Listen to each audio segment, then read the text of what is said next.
Alright, let's go ahead and get started here.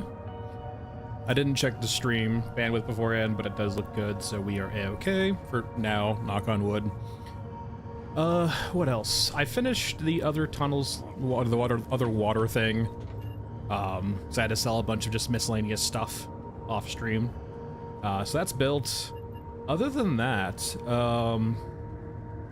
I don't think I need ammo weapon repairs. I guess it's the shooting range slash welfare grind, I'm guessing. Which is probably a grind I'm not gonna probably fully do. Alright, other than that, with that in mind, I guess we could probably use some money. We are quite poor right now. We'll go back over to Maskman 2 and Prestige up. What else? Pack Mule. Yeah, everything looks good. Oh yeah, they changed vendors. How much 545 could I buy? We have an RPK, so we need to buy what we can with 762. Don't have a whole lot. And I guess after that I will need to bring in... I definitely probably need a secondary now, because I don't have a lot of ammo left. I guess we'll do 9mm. Can I silence you yet?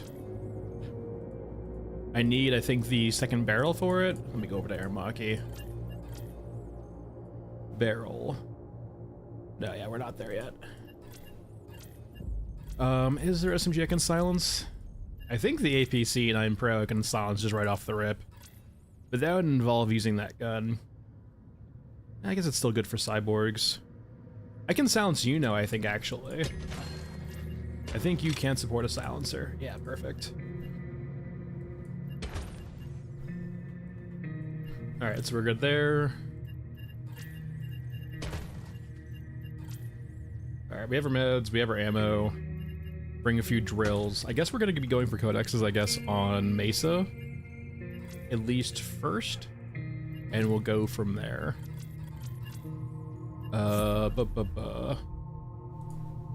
It's a free quest, so why not?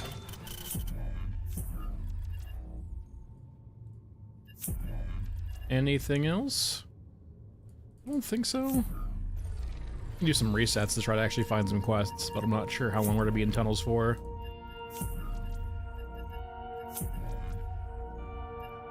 I guess this is not a bad. We can go Mesa to Elephant.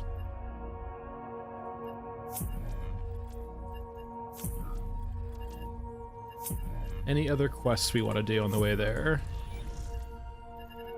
Mesa or Elephant? We can try this. Hey, Slava. I'm doing well, thanks. How are you? You're a freebie, so why not? Alright, that works.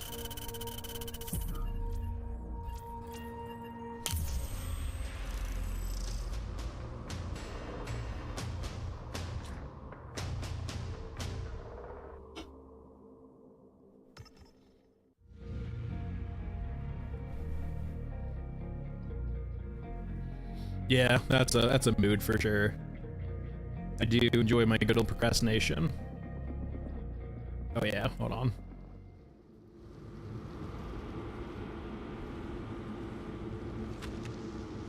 Hold on.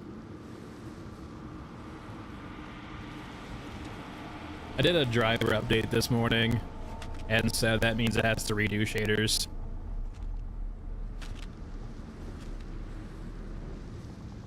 And when I see the hollow, we're good.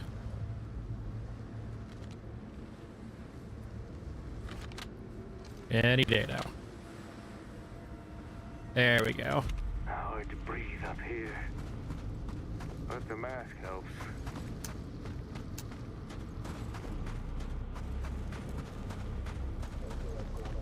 Alright, so ideally we're just looking for some mechs to die. This is it. What are you aiming at? Decide Oh, what drones. happens next. You get to live today. We're really just here for some mech big boys, then moving on.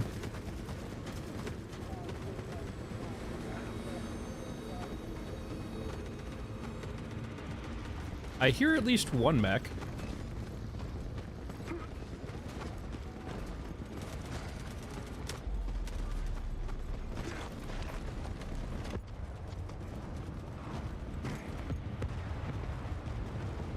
Okay, we have the 2 road mechs.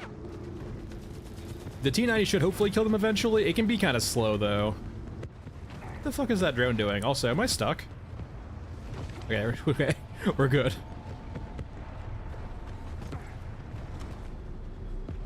It might be a bit, but the T-90 should be taking out these mechs.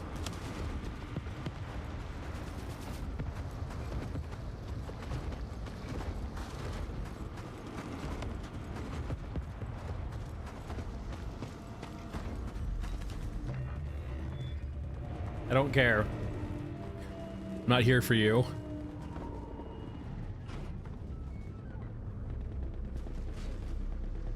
Did the T-90s drive by or just are dead? There's one over there, right? Yeah. But it's not actively shooting the mechs.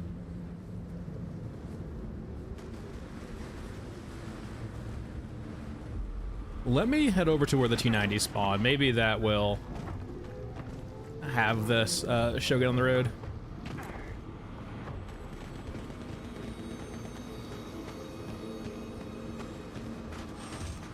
Because generally, even when you're in this area, right, the T-90s will keep respawning over there. Oh yeah, the new jumping animation.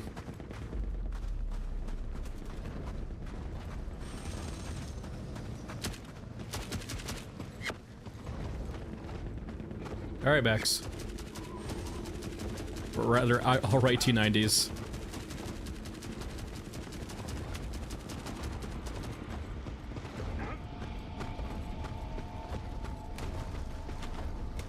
No T-90s, unfortunately. I guess mechs get to live today. Hey, what the? Did I just...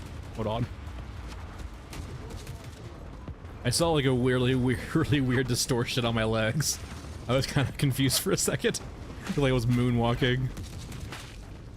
I guess we're just leaving then. We'll just go loot over here and then go down to Tunnels B, I guess. I mean, the mech should eventually die, but if the T-90s aren't respawning, I'm not gonna wait. That might be like 15 minutes of waiting for like 2 codexes. Just to probably get a dog.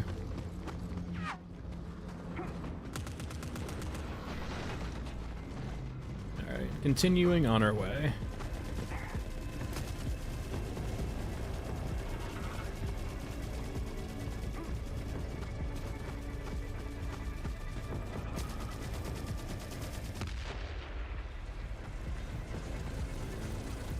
No, drones, no. Wait, do I feel heavier than I was? No, just... Maybe the regen's a bit slower.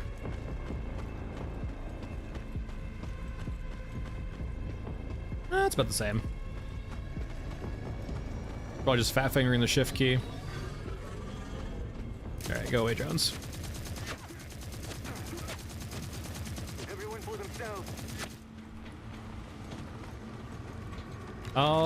I am gonna loot this area, actually.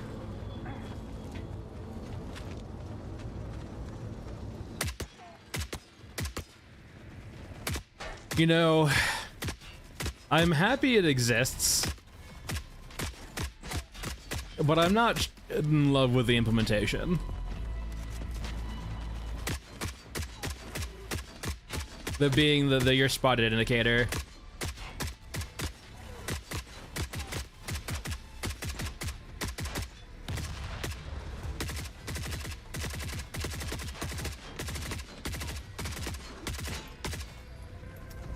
Hey, Intercron, how's it going?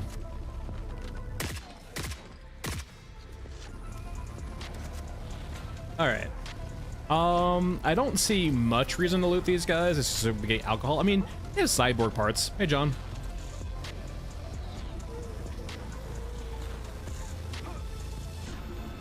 really just looking for foam and foam-related accessories, I guess, or construction material-related accessories. Concrete supplies, all that good stuff.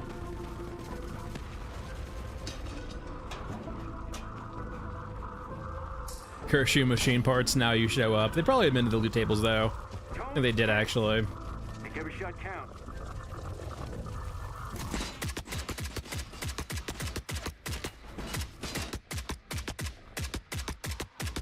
Alright.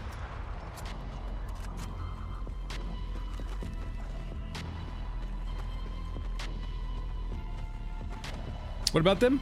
I didn't feel them at all, basically.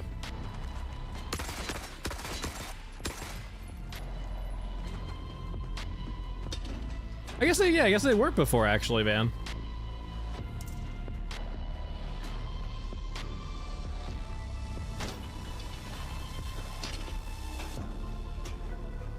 Hey, Fruit, hey, Bow.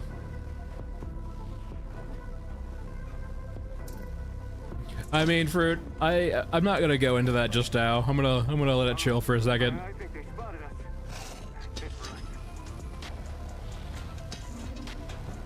Ooh, yeah, we did the bug.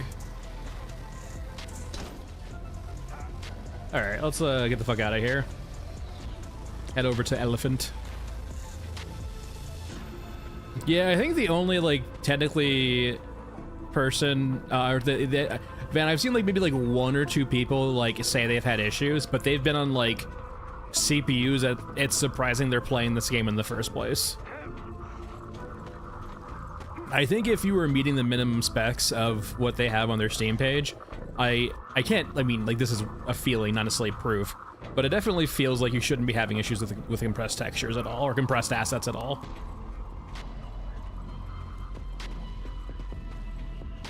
Yeah, I mean, essentially, it's an order of operations thing, basically. The way they're going about how they're doing things feels very, very backwards. Oh, we should have chosen another egg. But I digress. Alright, Tunnels Bay.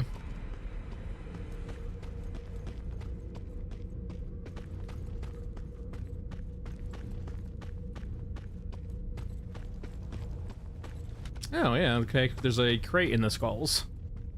Come here, you. Can I get it to you? No. I mean, so... Alright, I guess we are getting into this. Essentially, the issue I have with attacking the vendors serve a purpose. Vendors are supposed to be kind of the baseline, right?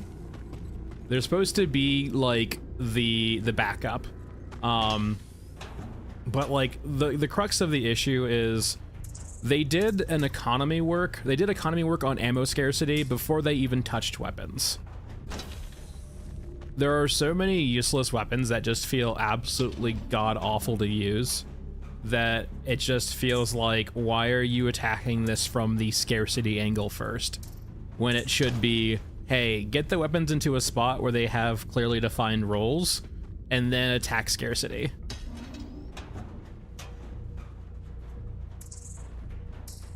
Because all you're doing it from attacking this angle, right, is just creating issues.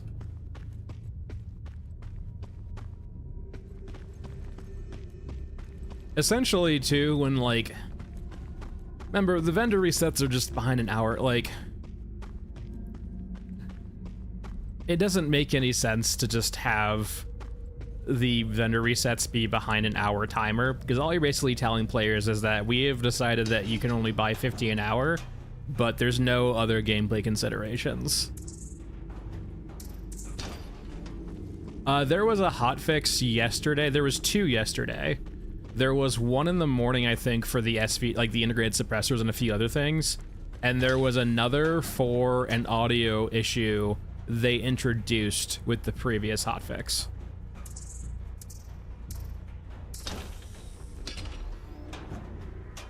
And I believe in the second hotfix, they also apologized for pushing out a patch too early and causing an issue. Which, you know, it's nice to see the apology, but you kind of making your own grave when you push out patches so quickly. Yeah, I mean, I don't really want to crash out on stream just yet, so I'm not gonna touch the suppressor on the Scar. Essentially, it just is the issue of, congratulations, it wasn't accidental. We were supposed to have weapons that are basically the same rules. There actually isn't an underlying design philosophy, it's just, use whatever the fuck you want. But don't because of ammo scarcity. It's weird. It feels arbitrary. So John, there was 3 integrated suppressors. There's one for the Vector, one for the SVD, and one for the Scar, and they haven't been working for the longest time, and they have fixed them. Granted, I mean, now you have the instance where you can attach a suppressor to the Vector, and the default Vector has an integrated suppressor on it now, which is a barrel shrub, but I digress. It's weird, yeah. There's just, it's kind of feeling all over the place. Huh. Oh my god, they're actually fucking footsteps now? And actually good change? I'm gonna fucking lose my shit. You can actually hear things move around?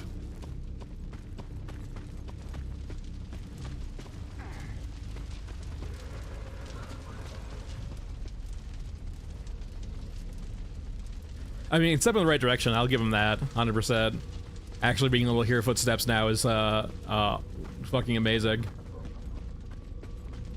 There definitely should be more sound effects to them, but, like, footsteps are a good first direction.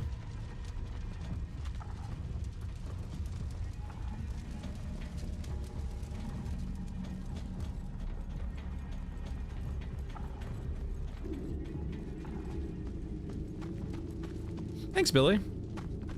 Happy to hear it. Have fun making your content.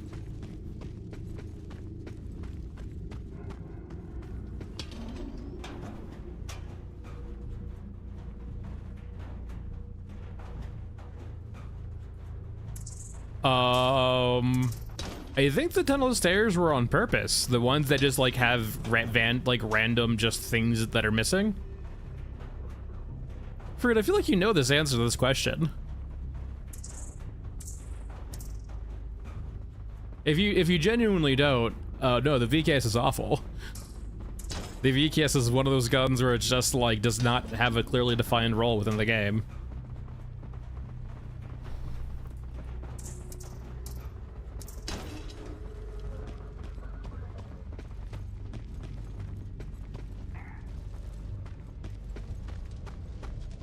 I guess we get some FOMO. Let's keep looting here. No, just medical supplies. Yeah, the footsteps being on cyborgs is a very welcome addition for sure. I still think that it's a bit too subtle, but I haven't heard all the instances. Like, it might just be this default sound. I'm hoping that if they're on metal grates, it's very apparent. But we'll see. I am quite happy that the actual units make sounds when moving now.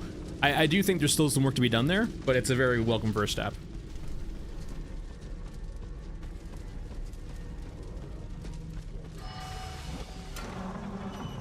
VKS is the only gun that uses a 12.7 millimeter. It has a 5-round capacity and basically does 308 damage.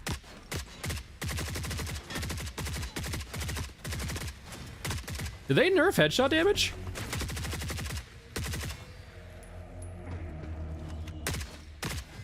Why are cultists... I guess, are they armored? That's weird. I mean, hold on. They don't make it sound like, they don't look like they're wearing metal plates. They were playing the sound effect that cyborgs have when you shoot them, and they were also having very similar damage models to cyborgs too. Like usually, no, they've never been this tanky. They've never been multiple headshots with a, like, more than 2 headshots with a 7.62. That's different. And also, they make the cyborg sound effect when getting shot. I don't feel like they have the physical, like the model support for that. It doesn't feel like you're shooting that, but maybe it's a placeholder for now. until they get a sound effect in, I guess. If I'm being, what's it called? What's the right word for this? The fuck toy train. If I'm giving them lots of slack, basically, it might just be a placeholder for now. All right, we're looking for elephant. Let's go see if there's an elephant up here.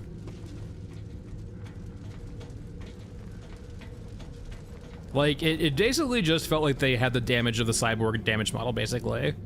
The metallic sound plus the very tanky headshots. Alright, I don't need any of that, I don't think.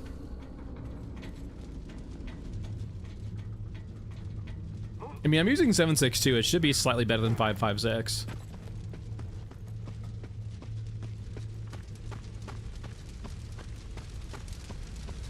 I mean, like, slightly, not great, but like a little marginally better.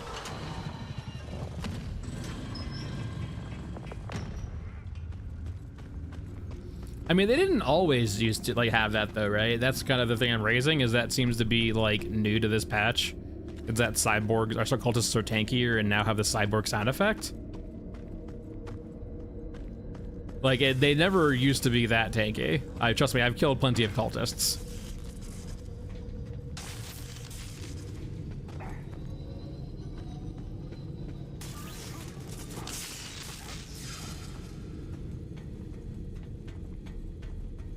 Good old mask man upskirt. The good old days. Alright, what are you? God damn it. Okay, we're going back. Yeah. Steam hurts. What's new? Alright, there we go. Third time's the charm. What do you mean by faction wise? Like, I think it just is a Rillo like reference, right? Or I think Rillo wanted them in the game, so he basically it's like cultists who are anti-AI, and that's literally about it. They're cultists that apparently go hunt down sentient AIs, or I guess that's kind of redundant, just AIs. I mean, fruit. I'll save it for later. I do have thoughts on the subject matter. In a vacuum, yes, the changes are good. There's a lot of underlying things, I feel like, if you start looking at the whole picture, where I feel like a lot of questions start getting raised. But once again, we can save that for later.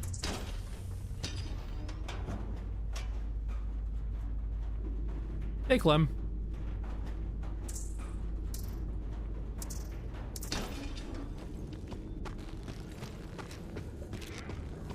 They feel kind of floaty.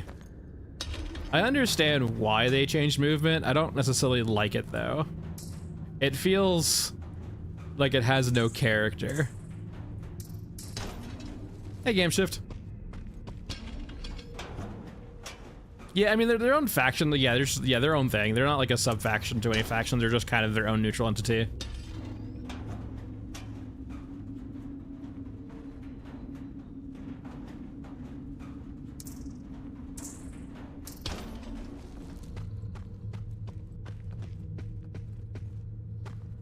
Yeah, Chad, we'll have to see what they do. I think, at least in a very older, like a Q&A that's been a while, it might be like, it's an older Q&A, so basically what I'm saying here is that it might not be, like, canonical anymore, like, you know, they're strictly abiding by it. But I believe in, like, the last time they mentioned about, like, character, basically trees, that it wouldn't happen until, like, after launch, right? It's very low on their list of priorities to rework leveling or the skill trees. Once again, this is old news though, so no idea if they've changed their viewpoint on that.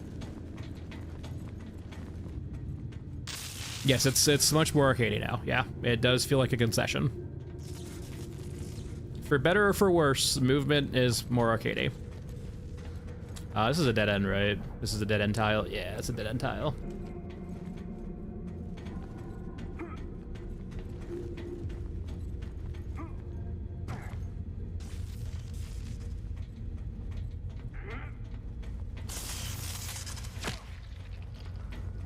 I don't want to buy viewers. What the hell? Hold on. Sorry. Blame Twitch. Why can't I see... Twitch, can't you just be nice and say that I have mod tools on?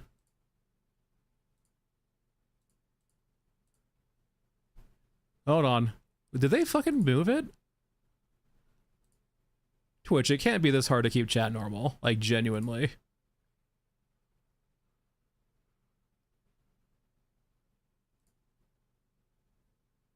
I've never missed Twitch. It used to be down here.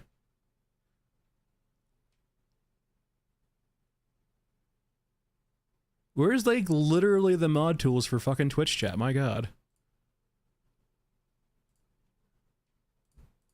It used to literally be down here. Hold on, sorry, I apologize, everyone. Twitch decided to pull a fast one on me and change shit. There we go. Fucking Christ, Twitch. Apologies once again.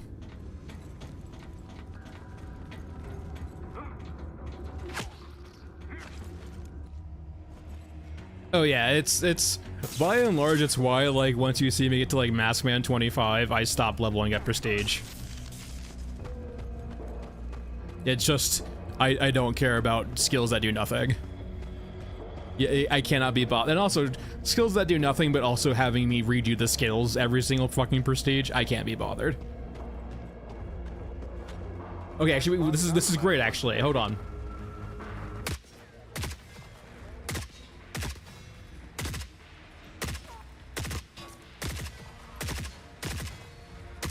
Like, they have a metallic, maybe it's definitely not as pronounced as on the cyborgs, but there is that very clear metallic tang when you're, like, shooting them or headshotting them.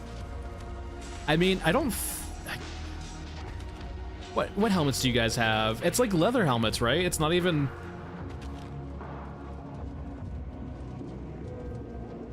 it's like a gas mask helmet. Maybe it's just a placeholder, but it doesn't feel like it fits very well.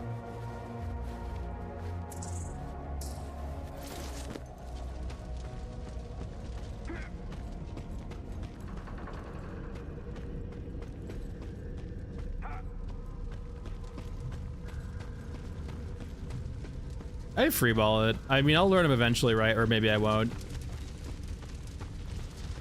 I'm personally not the biggest fan of, like, relying on players to use out-of-game tools to make your game more accessible, so I'm happy they exist, but it shouldn't be the norm, right?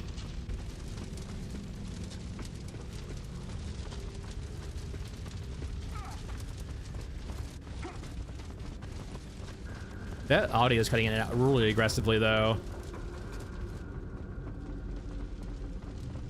I think it's the footsteps, but I think it's just all the footsteps at once. It feels like it's very abruptly cut off.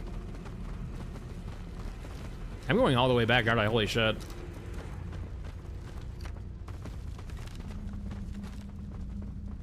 Holy shit, it's fucking dark. My god. Oh, huh? I think they spotted us. That's it for us. Maskman, I don't need you to say they spotted us when there's a clear indicator when it gets spotted. Alright, what's in here? Nada, okay. Oh, there are guys in here. Whittle them down and we can break out. Storm, the best, so I can give you a very elaborate summary, I can give you a very short summary. I'll start with the short first. It is a game that has a strong kind of art vibe to it, but struggles on the gameplay front. That is the quick TLDR. And because it's early access, it's very easy to give them, like, the liberty and kind of the benefit of, like, hey, it will come in time, right? It is by nature a rough experience. It's kind of, but, like, it's also unique in the sense of you're not gonna find necessarily something like this on the market right now. With, at least it's like visual identity. So essentially, if you vibe really hard with the art and you're okay with playing kind of maybe a generic or lackluster game right now, I think you'll be very happy. but if you need like a compelling game loop to keep you engaged, I think you're going to have issues. There's learning curve difficulties too, like, don't get me wrong, but if you work through those, and if you're okay with like the cool like art but kind of lackluster game, you'll be happy. But if you really need that compelling game loop, it's not there right now.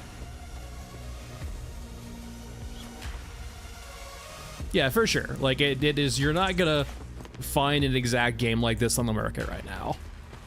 Because most games don't usually heavily lean into art to this extent.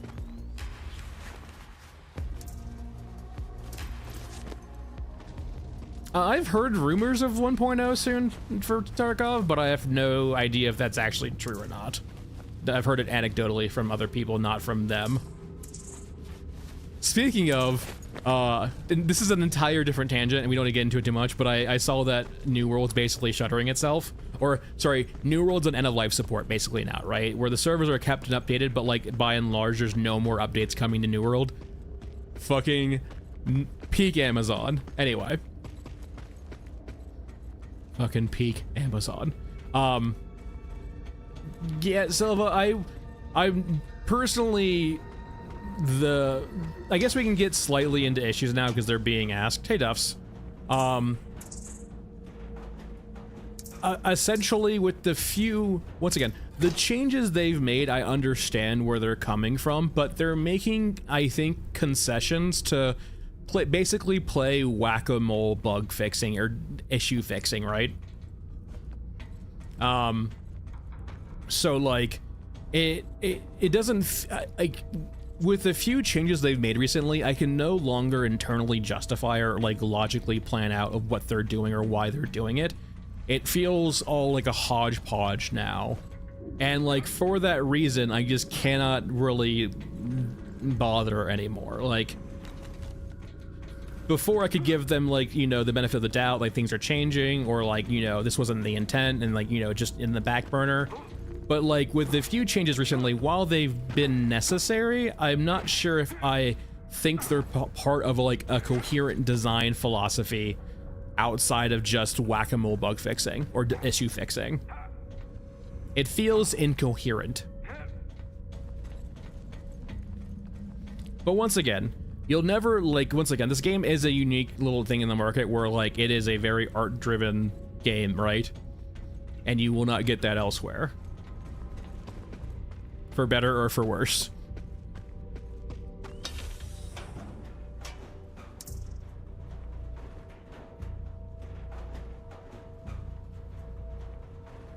Yeah, and Storm, I take that gamble all the time, too.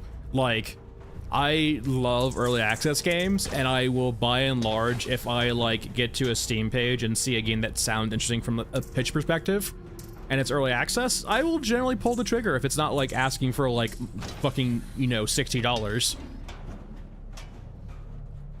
Like, by and large, I am very, very okay with like giving money to an early access developer and being okay if it fails, or it doesn't meet my like standards, or it doesn't like eventually, if the finished product doesn't really speak to me. For some time, like, no, I didn't mean to, I didn't look at it. I don't want to. No, I'm trying to go to Elephant. No. All right, we'll do them later, I guess. Just one more run. Just one more run. Yeah, Storm, and I will generally, like, I wouldn't say, I don't want to call it a bet per se, but I will take that gamble with my time.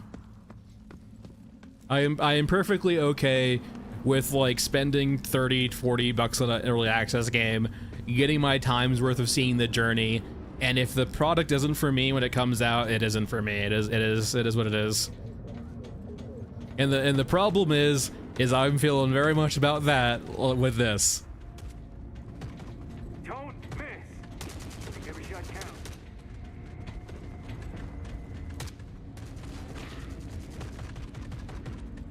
Oh, for sure, Kara. Like, once again, I think they've hit on an element of the market that isn't being serviced right now. So I do think, like, they have found something, even if they tripped and fell by accident.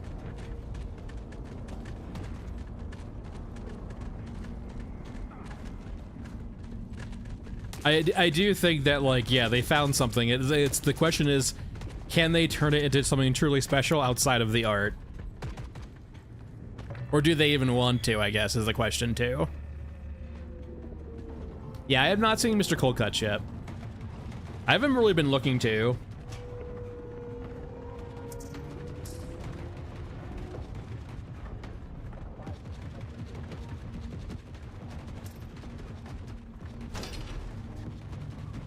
As long as I'm the last one standing. That's a few guys aggroed.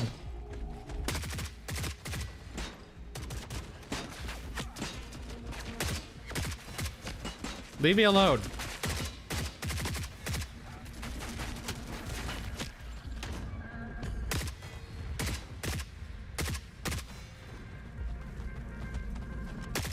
Why is everything aggroed? What did I do to deserve this?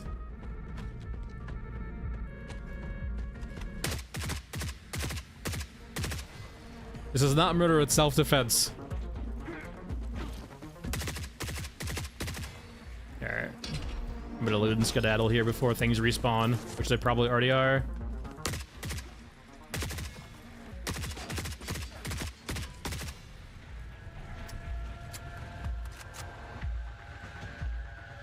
Oh, Silva, yeah, that's fair too. Yeah, that's the concern, right? Is like the last few, like the patch and the hotfixes. Don't get me wrong, they are. I do not want to. Don't have the takeaway that the changes they made recently are bad. The changes they made recently make me doubt that what they're trying to do fulfills what I was looking for. And that's perfectly fine. Projects change over time.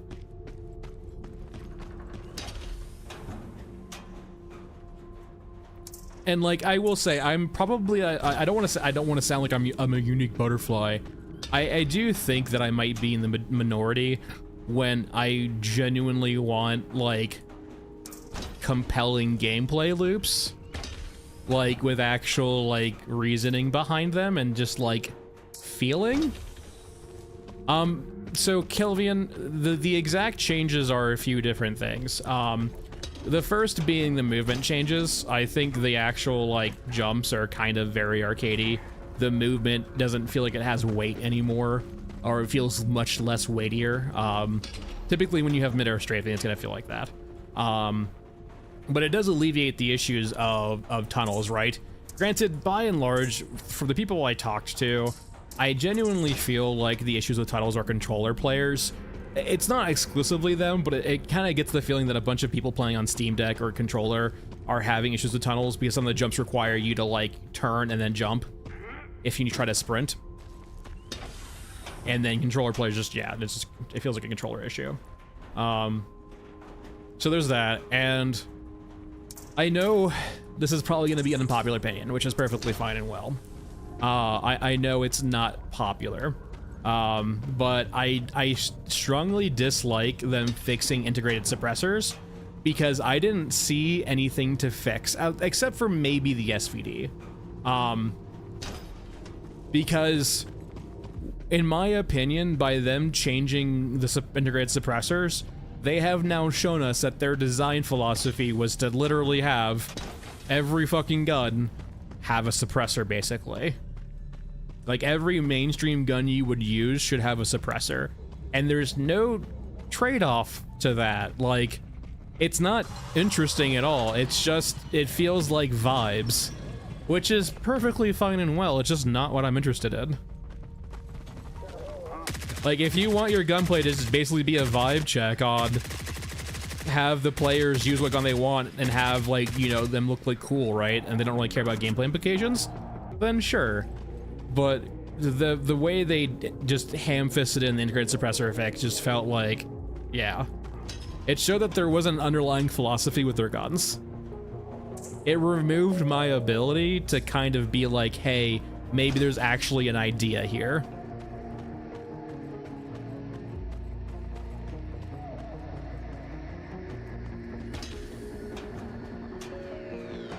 Like, it removed my ability to give them the benefit of the doubt.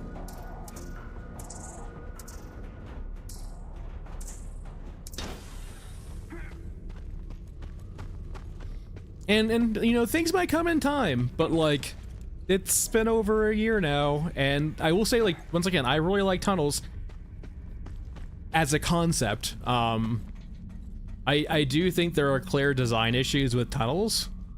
I really like tunnels. It's new to loophole, Billy. That a few new things to loophole. It's not the route I would have chosen, I feel like, for tunnels, but anyway, I'm not the designer. I'm just some fucking streamer guy on the internet.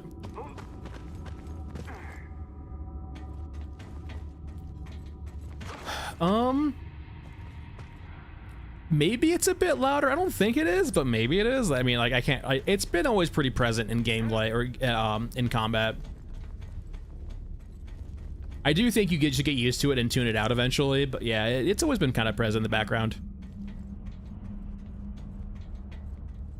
Cryo, yes. Well, okay, here's the problem, Cryo. You know the integrated suppressor for the Vector? That's not a suppressor. They used either the model they bought or the model they modeled was based off the civilian Vector for the US market, which in that particular instance, that barrel shroud, that suppressor is a barrel shroud. It's not actually a suppressor. And weirdly enough, in that exact instance too, you know what they felt like they did? They actually added an ability to equip a suppressor to the Vector. So, like, reinforcing the idea that it's a barrel shroud. And then they fixed the integrated suppressor on the Vector to now be an integrated suppressor, so now you can suppress a suppressor. Suppressorception. And, like, stuff like that is just kind of removes the idea of underlying design philosophy. Stems, I played a bit this morning. I might play it on stream, I might not. I still have the issue, right, where I played it for like 2 hours this morning, and like, you know, it was fun. Don't get me wrong, the gameplay is fun, but like, I was already questioning, like, what's the purpose behind this? Is there something here? Like, I guess, am I supposed to just basically treat it like Monster Hunter? Like, is it supposed to be like go after bigger arc baddies? Like, if the point is the grind, I'm already questioning the grind, like, 5 raids in. The core gameplay loop is fun, but like, I definitely think it fails on the why.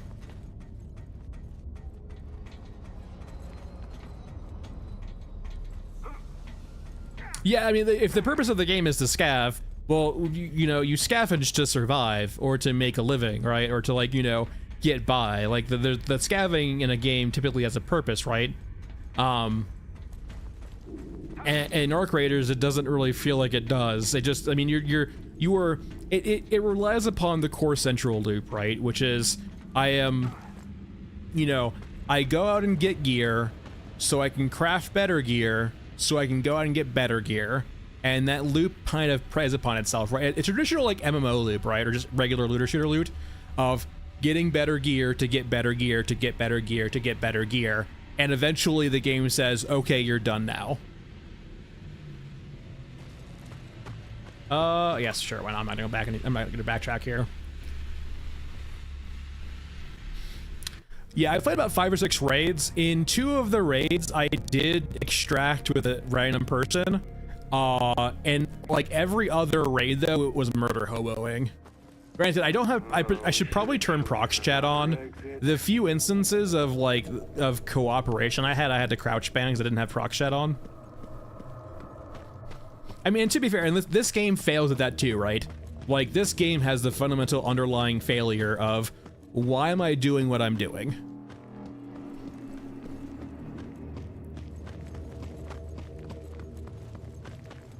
But like, once again, it gets a pass because it's early access.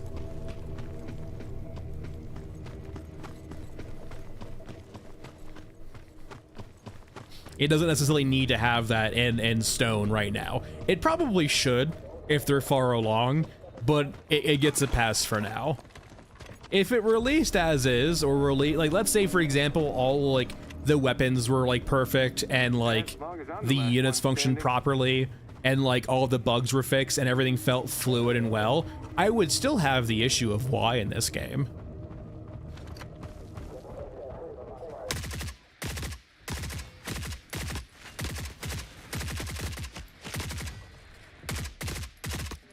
And for some people, just like having fun, just having that feeling of fun is enough. But for me, the fun does need to have the context, right? There's nothing wrong if you just play a game and it feels fun to you, and that's it. There's nothing wrong with that. But for me personally, I do need that underlying kicker, right?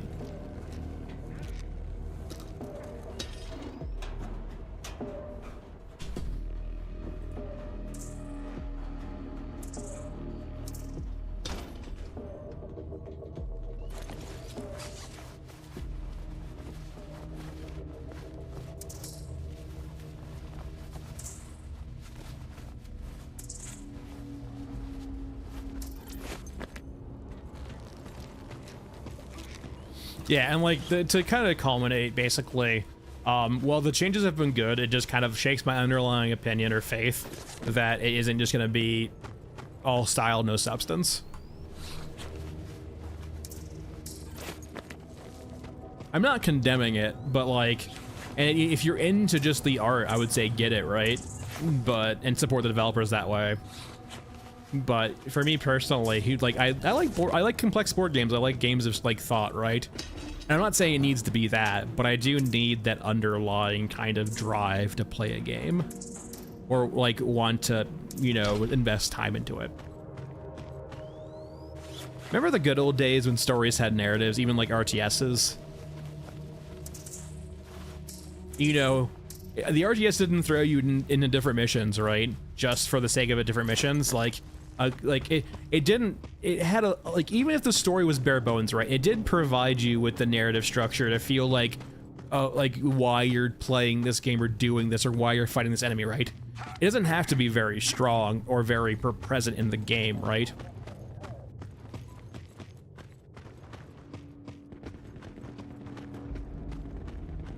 Ben, eventually you should learn, yeah, it's a few different things. We've had this conversation a few times, but like, yeah, the current implementation of tunnels, it needs to support. It's the crux of the issue of releasing standalone systems when they really need support, is that they, you know, the people who need that support in those systems, just, it fails them.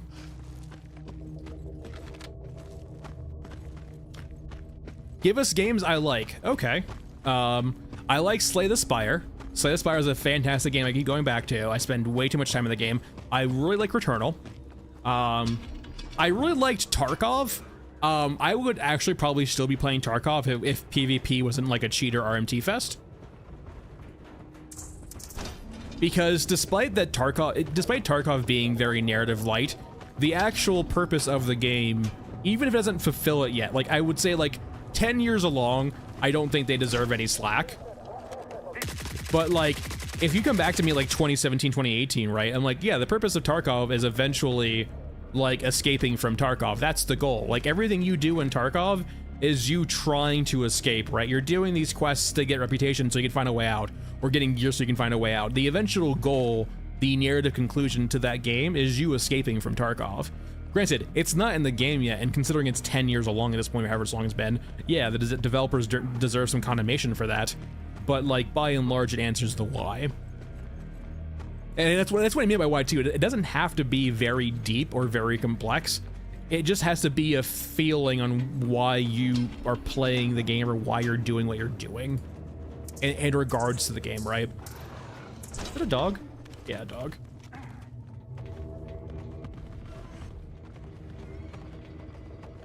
And so, for example, too, I'll mention also, like, even games like, for example, like Counter-Strike or other like ranked-based games that, technically speaking, do have a why, right?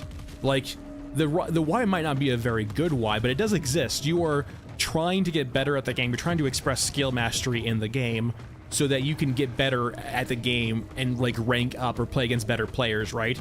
Now, it's an infinite loop, basically, of like, it's cyclical and it's never ending, but there is a why to the game, right? It's competition. It is, you know, getting better among your peers. It is why necessarily PvE games have a better time of, or harder time of actually justifying their game loops to players, because they don't have that natural competition to rely upon. Yeah, whys aren't just strictly narrative, Clem. That's important to note. Like, the why isn't strictly narrative. The reason why I raised the concern in Arc Raiders is that Arc Raiders has the prestige mechanic that I haven't seen yet, but it feels very, like, at least how it's been explained to me thus far, it feels very tacked on. Now, I'm not gonna go ahead and condemn Arc Raiders just yet for it until I actually, like, truly see it. But it doesn't make a whole lot of sense in regards to the gameplay loop, right? Like, Tarkov makes sense in regards to its why, because the game supports that kind of loop you're in, right? It's about you surviving it out of Tarkov, like, all else be damned. It kind of promotes almost like a selfish or, like, very self-centered play style. But in Arc Raiders, it's a bit different, right? Like, I'm curious how they ground their prestige mechanic among the PvP in the game, right? It doesn't, like, if the goal is to help suppress, like, you know, support the city in trying to take back, you know, the surface, or just support the city, you know, prospering under the earth, why is everyone just murdering each other on the surface? There's that kind of cognitive dissonance in regards to the why and the gameplay presented to you. Once again, I'm not 100% sure if Arc Raiders is falling or it has this issue, but it's just something I'm concerned about. Leave me alone.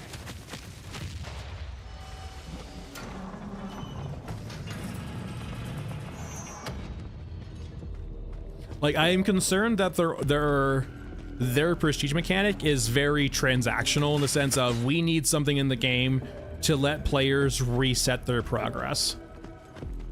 And technically too, to incentivize it also, because the last thing you want is bored high-level people noob stomping.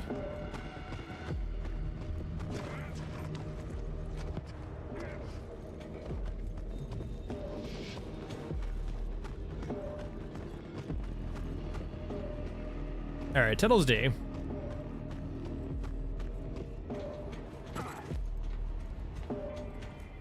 Yeah, I know, Silva, that's what I'm mentioning. I know that there's some pushback by developers, I think. I don't think developers love that terminology. But yeah, like, it is essentially that, right? It is like the dissonance between the gameplay and the story you're telling. I have a good feeling. I believe it was brought up by like a reviewer or a critic, which is why I don't think game developers love it. For people unaware, ludonarrative dissonance is basically like, yeah, like, when the gameplay and the story or the beats of the game don't match up.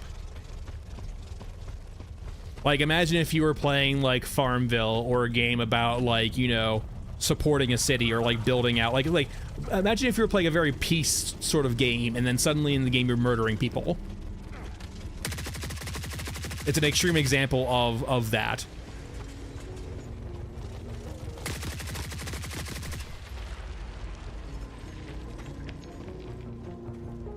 Like, imagine if Animal Crossing had murder. There you go.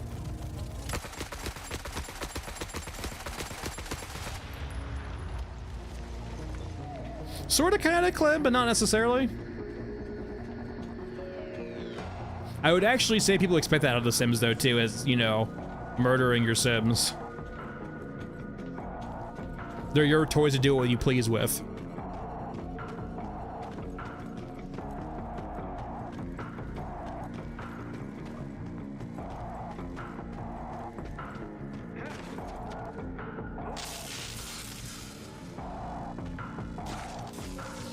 Yeah, Crow, you are technically right that they did have a reason why when the timer was draining. It was still a terrible solution, though, considering that, like, their marketing is a PvE casual game, right? Or not, maybe not casual, but PvE extraction shooter kind of has an intention of being casual. There's ways you can do what they wanted to do without making it, like, just stupidly based off the IRL timer. I hear Exo. Oh my god, the Exos actually make noise now. I can listen to them and be scared. Fuck you, Exo. Yeah, exactly, Ben. That is technically an example of lunar dissonance, right? Where the game is, you're told that a game and the game presents itself as something else, but the gameplay is something else entirely. That is a clear example of that. I've heard about it, Freepar. I haven't seen it. I don't really want to just die for no reason. As long as I'm the last one standing.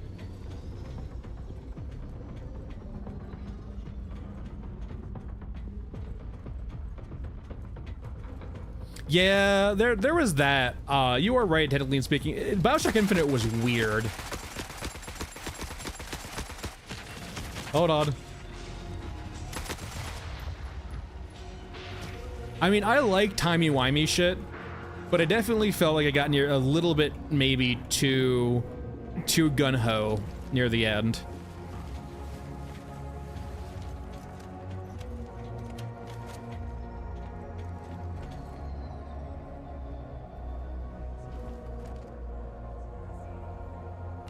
I mean, you can defend the game blindly. Okay, here's the thing. I'll get into your point eventually, J-Pock, or your question. If you just, I want to make this perfectly clear. This is a requirement for me. It doesn't have to be a requirement for you. If you like a game, if you vibe with a game, I've liked mixed rated games before. Like, there's nothing wrong with that. Like if you like a game that people think are bad, who gives a shit if you like it? It's like, if you have fun with a game, if you like a game, you don't need to justify it to anyone else. You just like it. It's perfectly fine.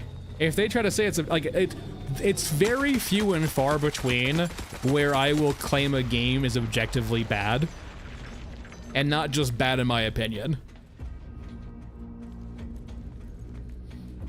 So yeah, like, don't feel like if you feel like you're on the Forever Winter bandwagon, that's okay. There's nothing wrong with that.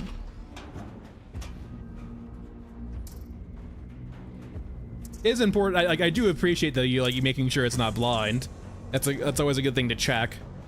But if you want a fanboy for a game, I don't think there's anything wrong with that. As long as you're not like bullying others for, don't project it anyway.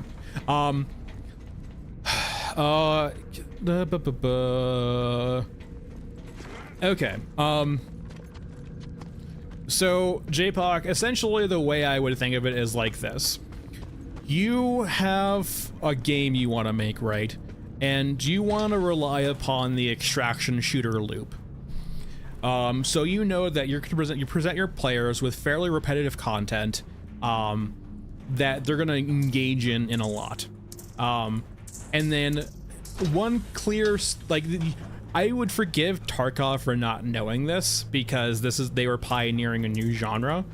But one of the clear things that I feel like anyone making an extraction shooter nowadays should know about is the issues of older accounts, right? Or things like aging out. They're like, why do PvP or online extraction shooters wipe? It's to reset progress and to give a reason to grind again and to even the playing field. Now, you don't really have any of that luxury in PvE, strictly PvE environments. So when you're thinking of your gameplay or story arcs that you need to consider in your game, if you ever want your game to not be just a play through it once and be done, you should think of, how do I make this narrative cycles or like gameplay cycles, right? How do I create a loop? See, Billy, in regards to the game.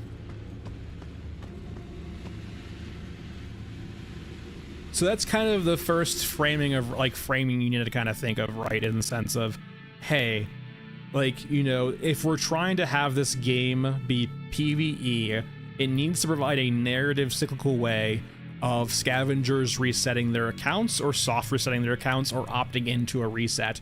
That's kind of part of the fundamental why of your playing a game. And it works pretty well with Foreverwinter's lore, right? This post-apocalyptic, late, 20th century, 21st century hellscape, right?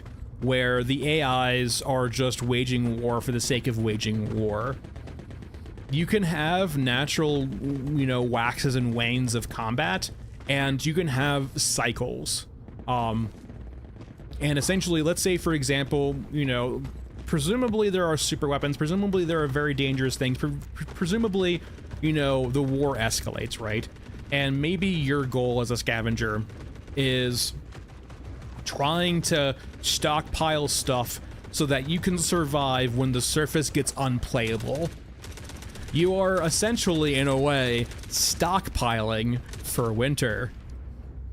And that's just an example, right, of like a, hey, you know, you have a clear why of why you're going to the surface, why you're, you know, putting yourself in danger, why you're not just like, you know, going to the underground and just looting there, is maybe there's strict stuff that you need on the surface to make sure you survive the winter.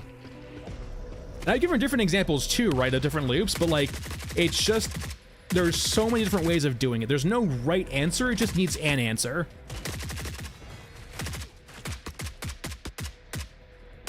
And so, oh god, oh god. God. Was that was the person behind me, did they aggro and run around? Or did they spawn behind me? Or did they get prox aggroed? I'm kind of confused where they came from behind me. I know they've like changed, what's it called? Like, I'm not sure if they made it more aggressive this patch, because I haven't played enough this patch yet, but like the proximity aggro is pretty aggressive now.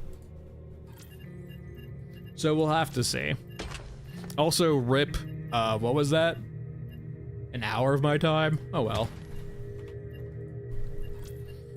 And like, that's, for example, a clear example too of like, typically speaking, in games that require you to spend like an hour on raid, they typically offer you ways of making some forward progress too, right? It's a very clear example of both extraction shooters and roguelites functioning on the same wavelength, right? They both generally offer you some progress even if you fail. Yeah, but like I said, there's not, like, I'm not saying my way is the way it needs to be done. There are so many different ways of grounding the why in your game.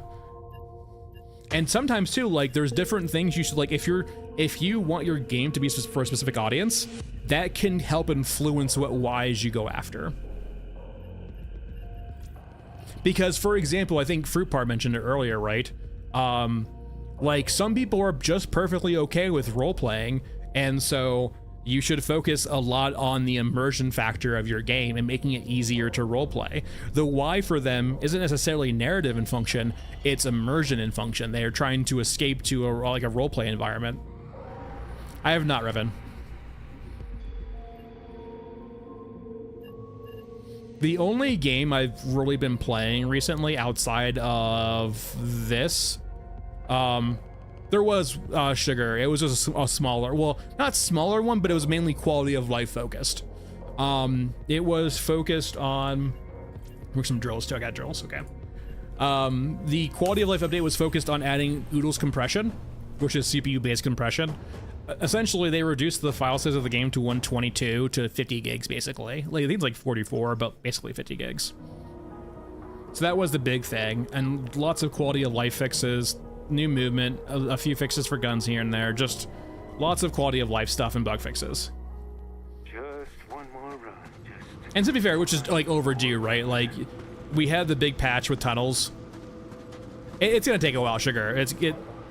They spent the first 3 months of this year working on weapons, and I don't want to I know how much work it is. I don't want to diminish this, but it was literally just them fixing the ADS for all the guns.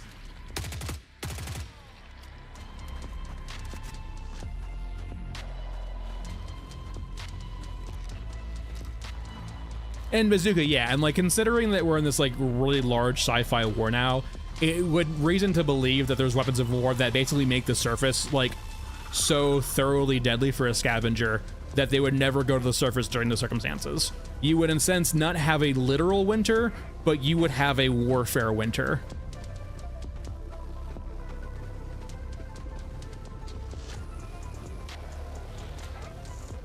And like, once again, this is not the first thing, like the other thing I said too, right, is like you could have the cycles too of like, you can focus on having the scavengers build up their base, and you can have them opt in to things they can upgrade to, for example, but then might opt them into certain wipe loops. Like there's so many different things they can do.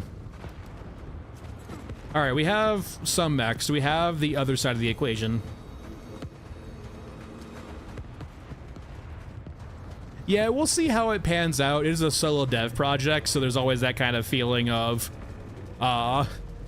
if that dev gets kind of bored and moves on, it is what it is. It's the eternal problem of backing just...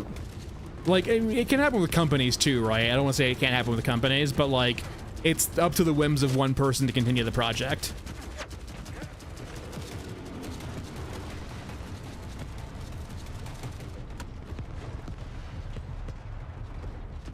I don't think it's about immersion through art. It's immersion through gameplay, Mr. Grooves, I think more of. And I don't think it's trying to be immersive. I'm trying to, I think it's more trying to be nostalgic as opposed to immersive.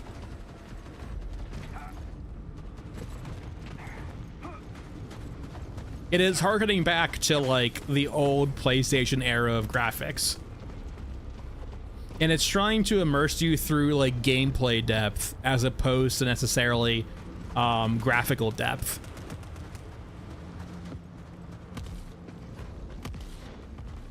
Whittle them down and we can break out.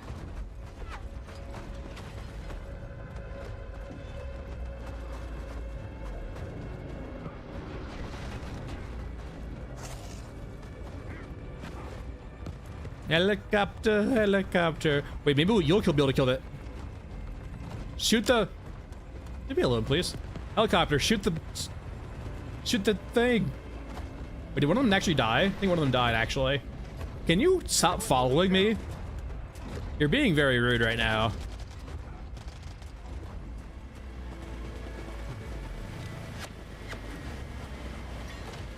No, they're both still alive. Never mind, ignore me. Where'd the helicopter go? Oh, did it die and respawn?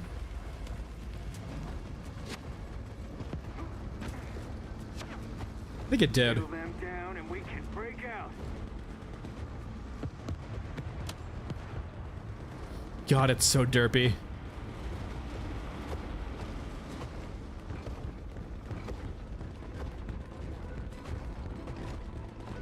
What are you shooting at? Are you shooting the... Oh, you're shooting a drone.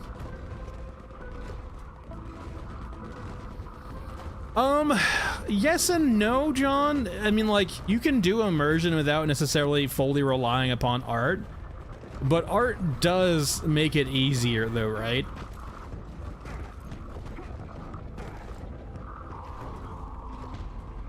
No, maybe not easier, but they do it in different ways. Yes, you can have an immersive game without strictly being art-based, but art does help.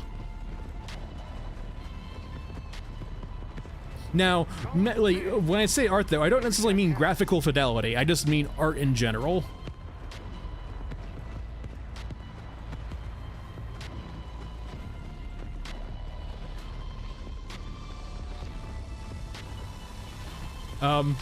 Sorry, what? That's new.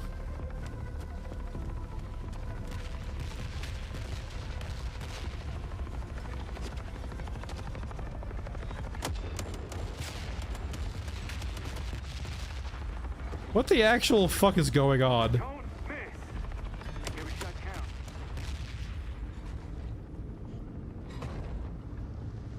All right. Hey, Jay. That was something.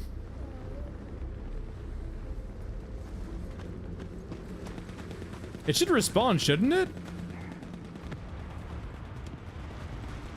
I mean, Jay, have you never seen a helicopter IRL? Everyone, look at this Jay guy. He doesn't know how helicopters work. Whittle them down and we can break Forever out. Winter has perfectly modeled the intricacies of helicopter flight and its world.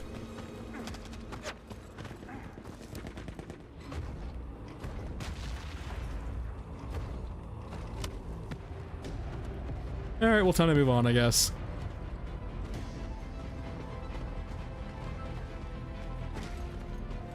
Go read a book, Jay. My god. Everyone knows phasing existed for forever for now. Mr. Grooves, we don't need to consider what would actually happen here. When you have mech projectiles that go like 500, not even 500, like 100 meters a second,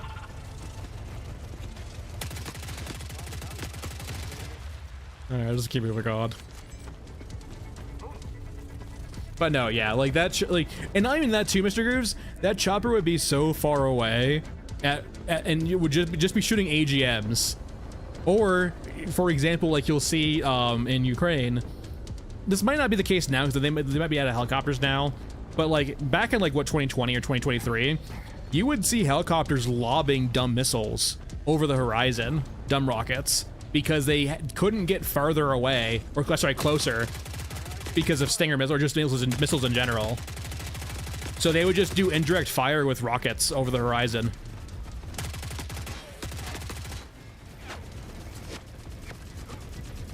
But like, once again, those are helicopters. Like, they're like, helicopters are not going to be close to you firing rockets right in your face. They're going to be far away doing that.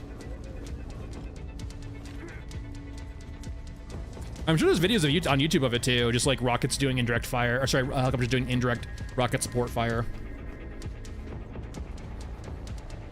But no, like helicopters, like, for all its faults, like, War Thunder does get high tier, you know, helicopter gameplay right. If you're using terrain and you're using distance to not be close to the fight, unless you're absolutely fucking clear, there's not anti-air in the area. And so like high tier gameplay of like helicopters in War Thunder against ground targets is like literally hiding behind terrain and lobbing missiles that are fire and forget missiles over terrain.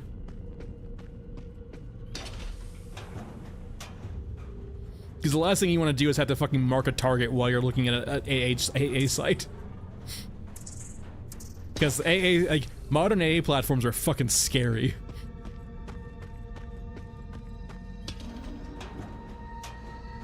Yeah, I'm not sure how prevalent the little like Kia, like, is it what the little like OHCA helicopters are? The little birds, basically. They're like the Delta Force little birds. I'm not sure how prevalent those are anymore.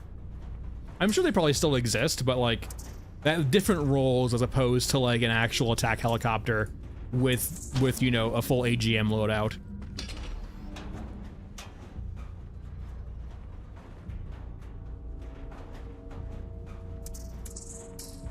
Hey, Nano. Yeah, sea wizards are terrifying, right? Yeah, 100%. It makes me so sad too how the back of the mechs are like a sea whiz, but like discount. It like the sea whiz sound is so iconic that if they actually made like the actual backside of mechs function like that, it would be so immersive and cool. Yeah, exactly, because like, you know, yeah, modern anti-air missiles are fucking terrifying. Like, have you ever seen a missile doing 180? Yeah, modern missiles can do that. Like modern anti-air missiles can like do complete like 180s in like the span of a few, like a very quick turn. Like, you are not going to juke them.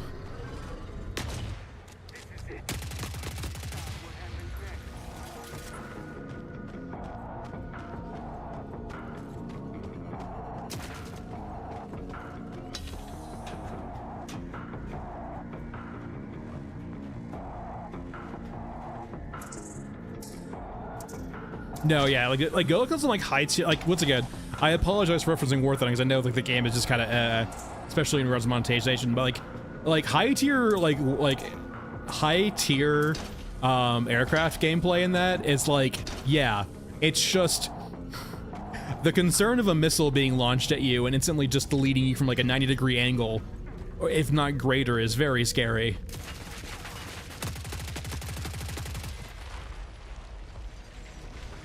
It's not impossible. I mean, there's still plenty of countermeasures too, right? But like, they're usually, you need to do maneuvers plus countermeasures, right? You just can't do like one or the other. They do, John. But it's one of those things, right, where you use multiple different attempts or different ways of trying to overcome the missile, right? Like, you have flares, you have chaff, and then you have like actual like flight things you can do. If it's, I think Project Wind's like pretty like much like DCA, right?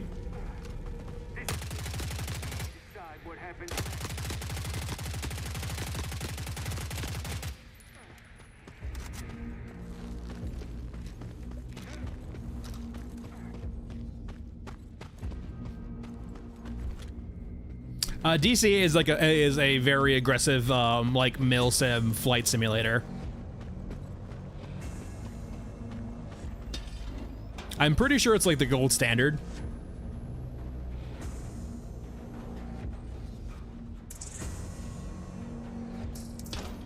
I am not in like the avionics milsim like space. Yeah, DCS.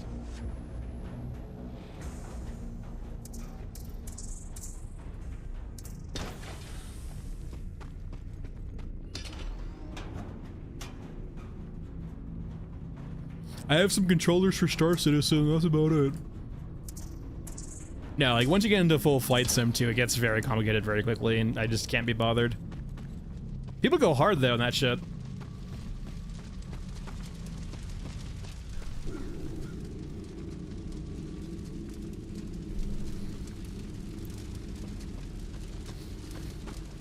Do you guys ever wonder where the smoke goes?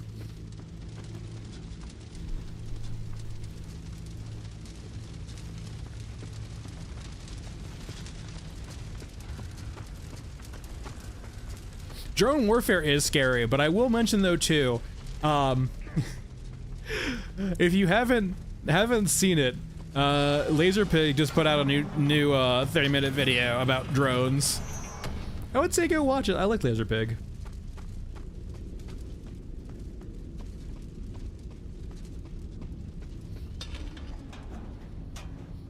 But he does get like he does get to it pretty concisely, I think.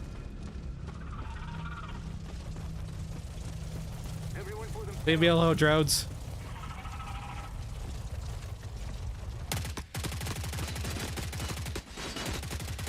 That's what the mask is for, John. I'm sure the air quality is absolutely atrocious, though.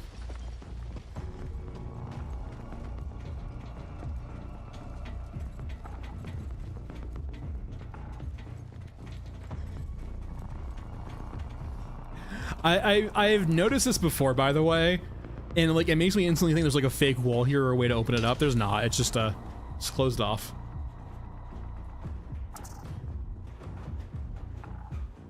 Toothpaste.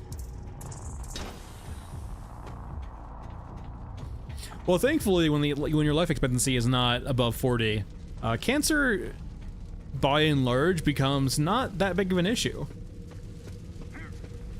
I'm sure it's still an issue, right? But like when you don't live to see like you get past 40 years old most of the time, it's not that big of a deal.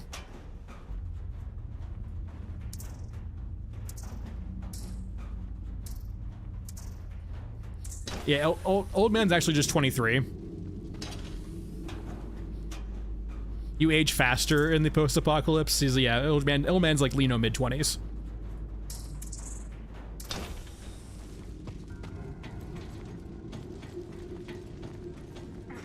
Let's go this way.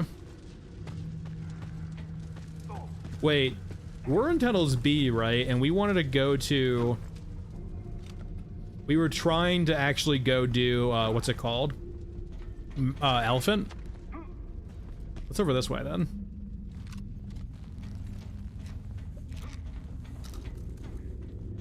Yeah, I mean, like, it's basically, like, the way I can say it, how to approach it, Jay, is... figure out what a tile is and figure out all of the exits and entrances potentially to that tile and then go from there. It will come in time. There's currently only 4 variants per tunnel section, so you will learn how to go to where. But the first thing is just learning how the tiles work and interconnect. I've actually been playing Call to Arms recently. I enjoy myself, like, because Call to Arms is basically just Men of War, but new. I've enjoyed it.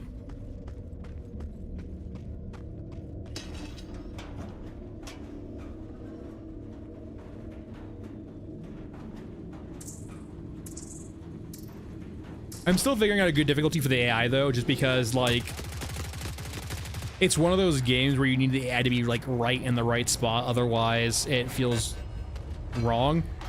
The World War II one, Gates of Hell.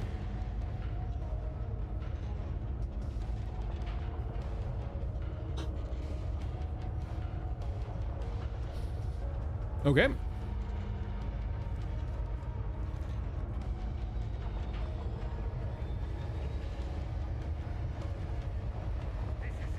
Whoa, buddy. So rude.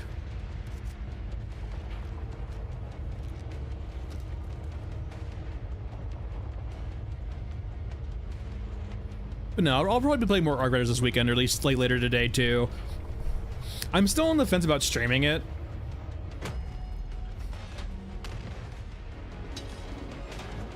Like, it feels like a game where I probably should turn proc chat on, but I'm always scared about proc chat and being like streaming just because, you know, people can say anything on the internet. Also because deep down I'm a murder hobo. I think, Nando, that's probably the case.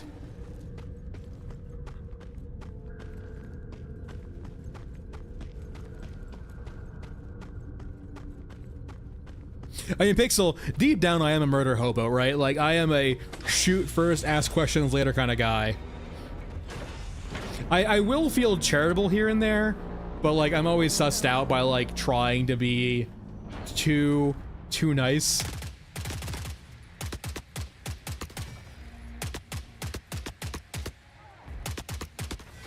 I feel like this is a dead end.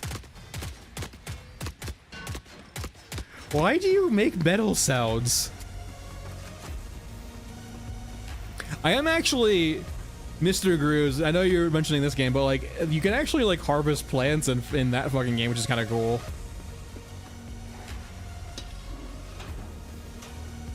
Oh, weird. Okay, Clem, I will say, I'm a giant bitch when it comes to actually playing evil guys in RPGs. I am so bad at it.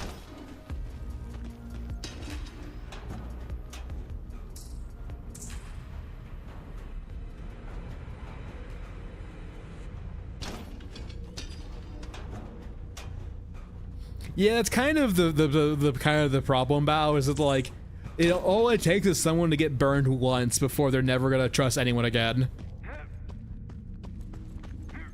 I guess this was a dead end. Womp womp.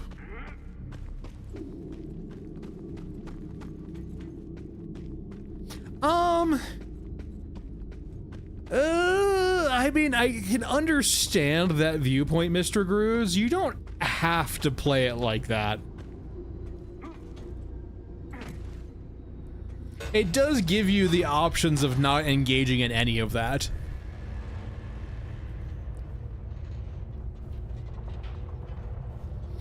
But like, by and large, it's what resonated with people the most is like the romance and just like the social interactions for sure. Because the characters are, for the most part, fairly well written. Okay, that makes more sense than Mr. Grooves if you're anti-5th edition. Alright, Mr. Grooves, okay, what? Okay, what edition then? Since you are anti-5, what edition are you for?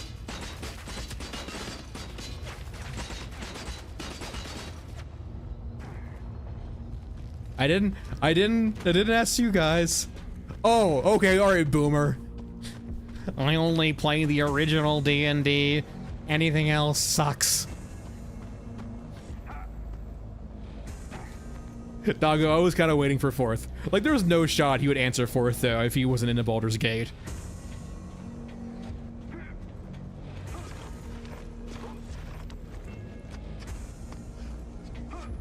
Fucking 1st edition D&D. What year is it?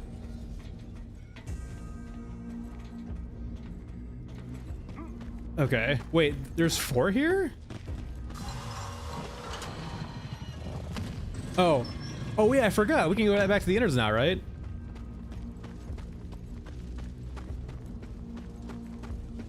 I don't have to go to actually, I can just leave. Oh, I guess since Tunnels B has an entrance point. No, it still requires... It doesn't require a drone. That still costs water. But I can just go back to the innards now, right?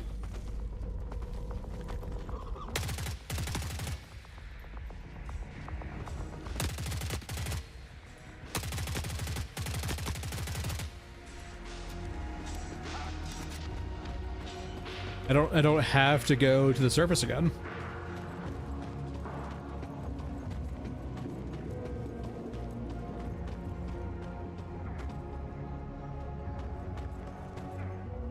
Yeah, I typically, like, I don't have any qualms against someone who gets into wargaming, but by and large, it's something that I just have moved on from.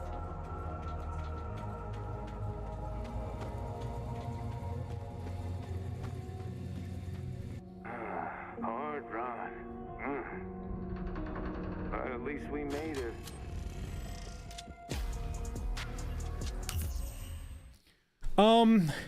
I like, okay, if you were a much more tactical RPG kind of guy, then yeah, Pathfinder 3.5, or sorry, Pathfinder 1 or 3.5.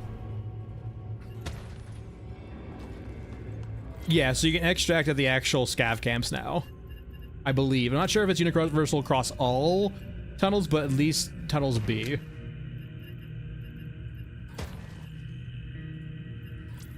Now, the only thing we need now, Pixel, is the ability to move through tunnels.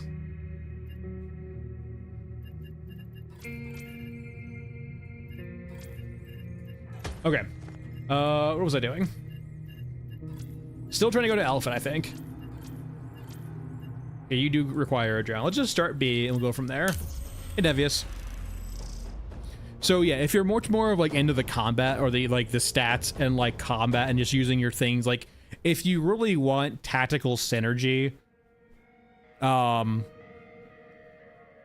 like between, if you really want tactical synergy between like different classes and builds and stuff like that, then yeah, 3.5 or Pathfinder 1. If you want, if you find those systems a bit too unapproachable and a bit too crunchy, I would start saying that Pathfinder 2 or D&D 5e. I would say if you still want any idea of tactical combat at all, Pathfinder 2, but if you're more just looking for like a silhouette of a system to allow for combat, but still mostly focused on role-playing, I usually just say 5e. And then if you want an MMO in person, I guess you can play 4. Yeah, I typically don't go to the very weird bespoke, like designer drug RPGs. I typically really only approach it from D&D or Pathfinder. If I start talking about things like GURPS and Eclipse and what's it called, what's the sci-fi one for fucking Pathfinder? Starfinder, I think. And then there's Worlds Without Number. There's two different variants of worlds, like with Stars Without Number. There's Worlds and Stars Without Number. There's lots of like different like bespoke drug RPGs if you really want to go deep into that. But if you're like a newer player, a much more casual player, by and large, just Pathfinder if you want more tactical combat, and then if you're looking strictly for role playing, just do 5e. Mr. Grooves, you are so fucking old. Don't get me wrong, I would fuck with Traveler really hard too. I would play Traveler to goddamn heartbeat, but Traveler's a very old fucking system.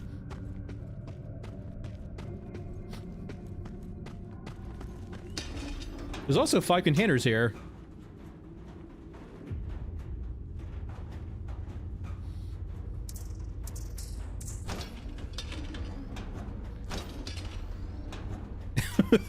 Club. No, don't get me wrong. Yeah, I'm giving him shit, but Traveler is really fucking cool. Like, Traveler is like peak sci-fi. Now, finding people to actually play fucking Traveler, different thing entirely. Let me lit the crate.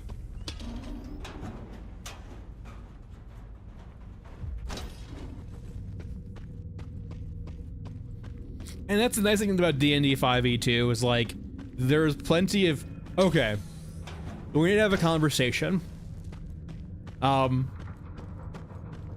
D&D 5e is nice because it is kind of, it pulls in lots of different people into the D&D space, and so you can find people who mesh with you personally that you're okay or want to play an RPG with. If you start playing some of the more niche RPGs, you start having this issue where the people who also want to play it are more and more smaller in size. And you don't necessarily get your choice of who you play with. And sometimes, RPG gamers can be fucking weird. Okay, I think I'm trying to go to here, right? Just like tabletop gamers, it can be bad sometimes. Like, I'm very happy. Like, I would rather say the approach is this, right? Start out with an approachable system, find a group of players you personally mesh with, and once again, I want to note too, like, just because I don't mesh with someone doesn't mean the way they're playing D&D is bad.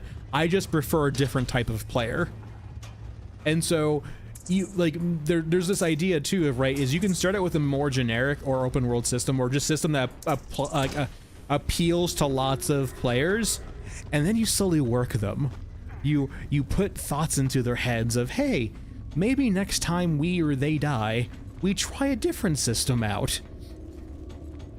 Essentially, what I'm essentially trying to get you guys to do is approach D&D like you're a drug peddler. You get them hooked on the very popular common drug first, and then you start offering them the hardcore stuff. The Eclipse, the GURPS, the Traveler, the older editions of 3.5 or D&D.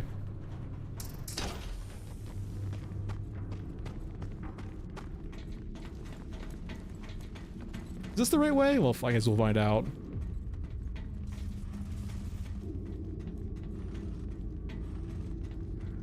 I don't know what you're talking about, John.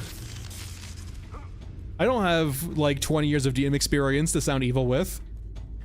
I don't know what you're talking about.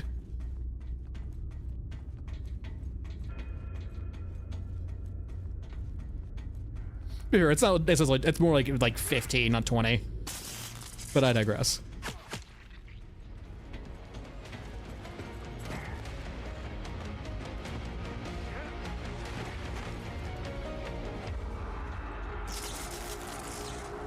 But no, by and large, like, I would recommend find a group you enjoy playing with first, get to know them, fuck with them for a bit in regards to, like, the session they want to play, or the version they want to play, and then maybe start approaching them and saying, like, hey, you know, I really like this system, maybe we can try out this next time, or maybe, like, you know, you offer to run like a one-off too, right?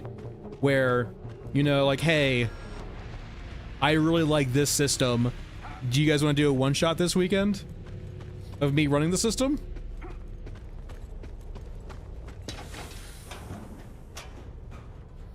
Sugar, I mean, maybe it came with age, just coming with, like, I used to want to be a player more, and I've DM'd so much at this point where, like, I actually do prefer DMing. There is too much downtime, I feel like, when you're the player, right? Because naturally, you don't want to hog the spotlight when you're the player, right? You want to present it, like, get you know, let everyone talk and do their things and so on and so forth. I much like being kind of the arbiter. The engagement it brings, basically.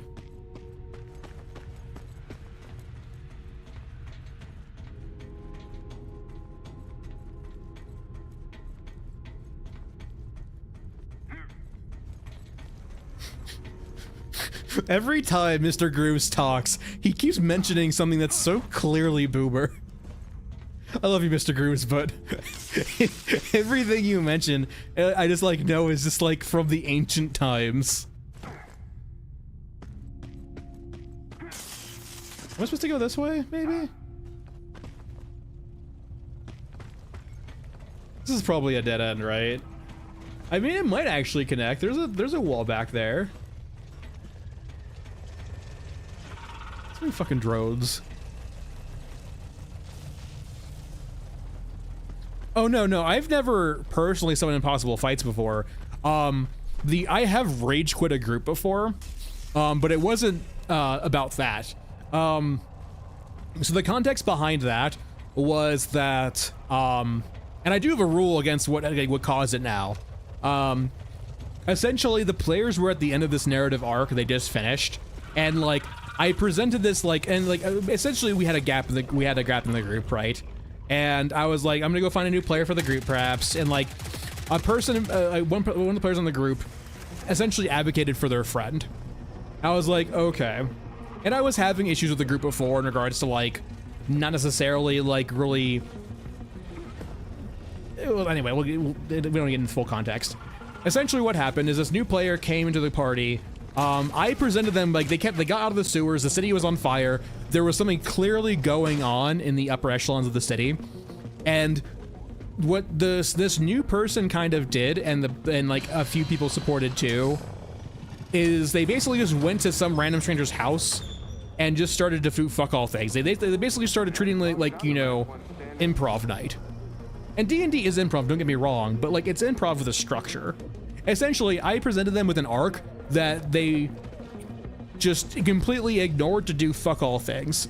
Like, it's one thing to like go try to find your own thing, but they were just literally treating it like improv. And I had a few other qualms with the group too, I think at that point.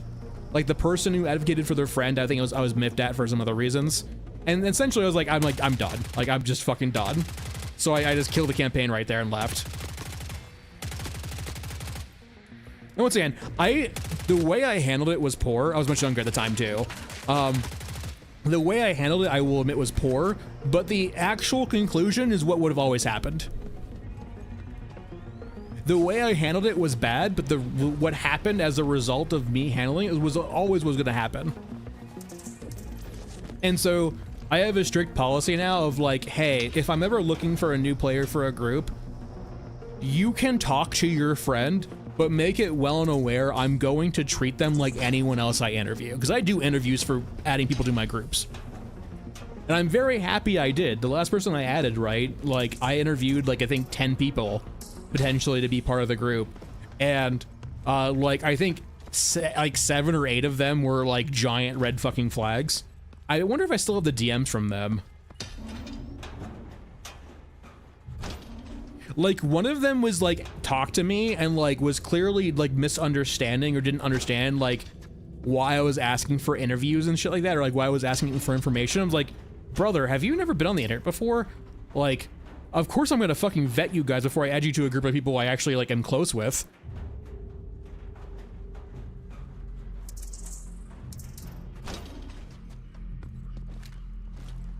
My current group size is 5. Not including the DM, so it's 6 in total, including me, but it's 5 players and then me.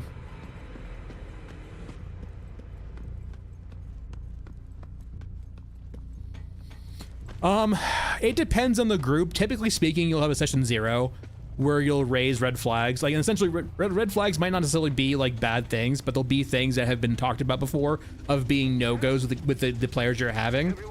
So, for example, I personally do not do sexual content at all in my D&D games. Like, it's not about that to me. Like, if that's what you're into, I'm gonna tell you right now, like, that's not what I'm doing in my D&D games. So, like, it's not a red flag for me per se, but like, if you're trying to play the romance bard, I don't have a slot for you. So like, that's not necessarily like a red flag, but if someone gets, like, if I mention that to a player and they get really pushy about it, that's a red flag to me. And like, another red flag too, for example, is when, if I'm interviewing someone for a D&D game, if they come off like they're so, if they come up to me with a pre-built character of their design, that instantly raises a red flag to me. And it seems innocuous. It seems like it's not a big deal, but what it tells me about you as a player is that you have a clear idea of what you want to play before I tell you anything and before you see who you're playing with.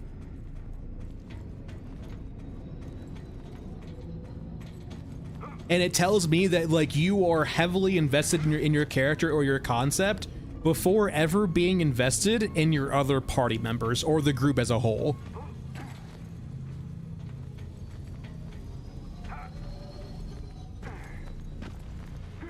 I've had another red flag too, right? Where like I was talking to a certain guy and he just like kept going on with everything about what he wanted a character to do, what his character's about, all that. It was very clear that like, if I get a vibe that you're going to be the center of attention and you're going to make it that, yeah, I'm gonna fucking pass on you too. Like it is, remember, like D&D is cooperative fun, right? Like it is you guys coming together and each investing time to have a group fun experience, so everyone has to invest in that. Like, if there's a fun sucker at the table in regards to, like, they're trying to hog all the fun, then yeah, it's usually going to cause issues. Oh, we should have chosen another exit. Oh, I do, Devious. This is a personal pet peeve. I usually don't hold this against players, but I actually really like people who play humans. Because if I interview someone and they say they're playing a human, I either think they're new or I think they're incredibly experienced.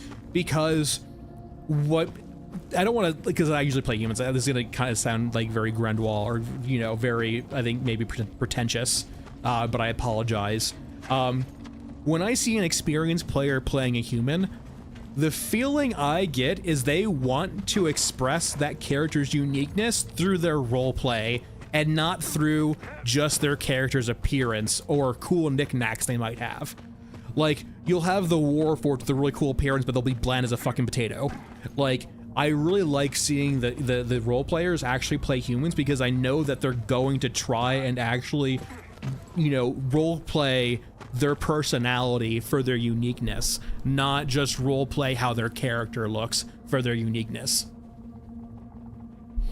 Like, if your identity as a like, once again, there's different tiers of like role players, right? And there's no wrong answers here. If you want to make your character look cool, there's nothing wrong with that. But I personally really like when people spend effort on making their characters unique in regards to personalities. And usually when I see an experienced player playing a human, that's typically the case. There's also the min-max angle too, where humans will essentially, if they're looking for a free feat or like like the bonuses for being a human, there's that incentive also. But I really do enjoy it when people role play not their appearance but their character.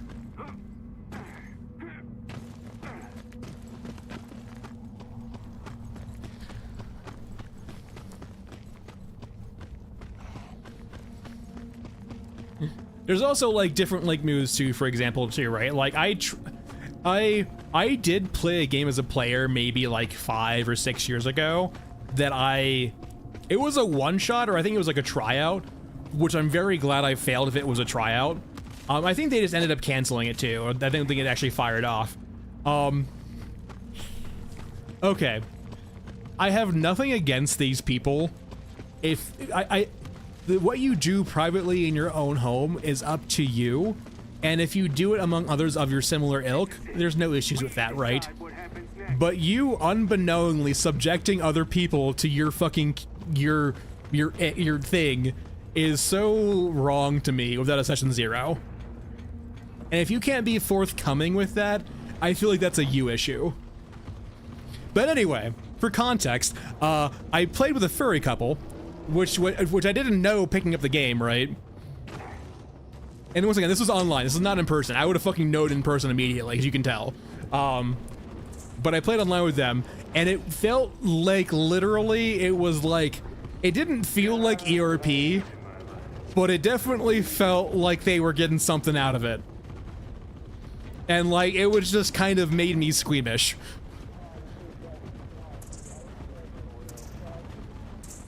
I'm like, I didn't sign up for this. I didn't know this is what was gonna fucking happen here. I don't feel like I was properly informed of this scenario. This doesn't feel consensual. We decide what happens next.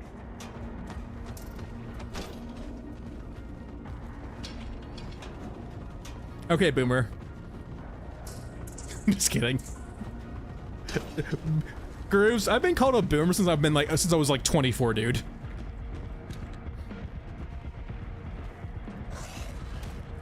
I just saw a man die.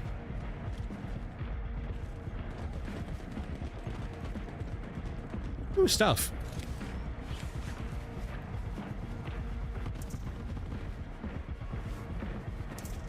No. It is genuinely nice being able to hear things like up behind you now. Yeah, and essentially that is literally why like Session Zeros happen, right? Because Session Zeros is like literally like I have a player, for example, who is like anti-slavery, they're okay if they encounter slavery, but like their clear line is players cannot participate in slavery. Perfectly fine. I keep that in mind as a player, or as a DM, and my players keep that in mind as players. Another player says they don't want to see violence against things that can be considered pet animals, like dogs or cats. Fair, noted. Now, I've had to talk to them about like what exactly like is considered a pet animal. Is a hellhound a pet? Because it's in the shape of a dog. But yeah, like, you know, having those lines being drawn and talked about is very nice.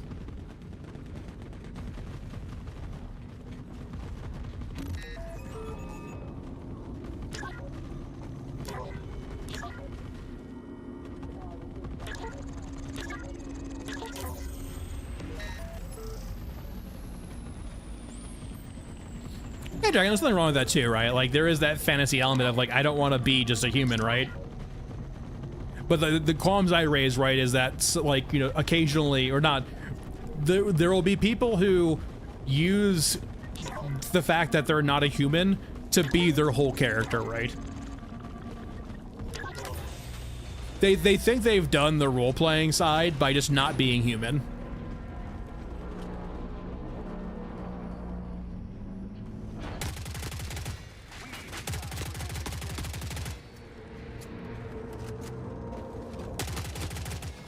Wow, it's a tiefling bard.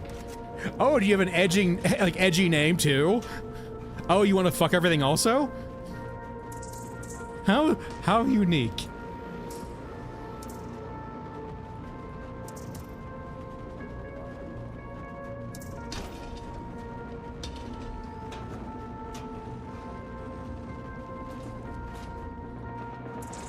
Oh, that's always fun too, guys. And when like you get the people who are like very clearly trying to fucking play a character from like anime. I've had a few of those. That's always fun.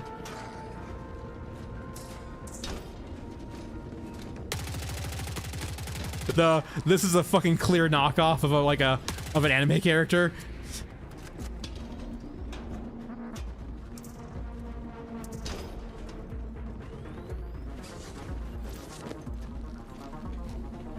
And sugar, taxes. And sugar, that's perfectly fair. I know some people are like really into like that more aggressive experience, right? Like they want to see all of the bad with the good, but it does make the world depressing and a bit harsh. But like, yeah, if your player's on board with that, I've known plenty of games that lead heavily into that, right?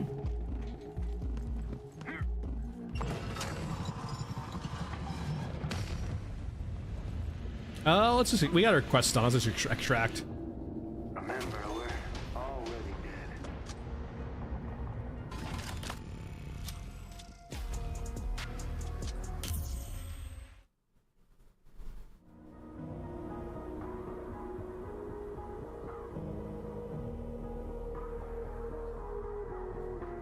The taxman cometh. Alright, got our water. Got our XM launcher, oh boy. We can solve so many issues now. Hold on here, how many grenade launcher shots do I have? Oh, I got a few, actually. I don't want a prestige, I want to use a grenade launcher.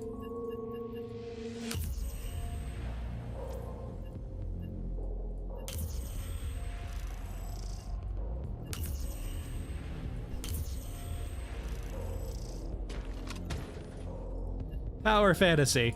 What quests are we gonna do? Do we just go for a whole loop here?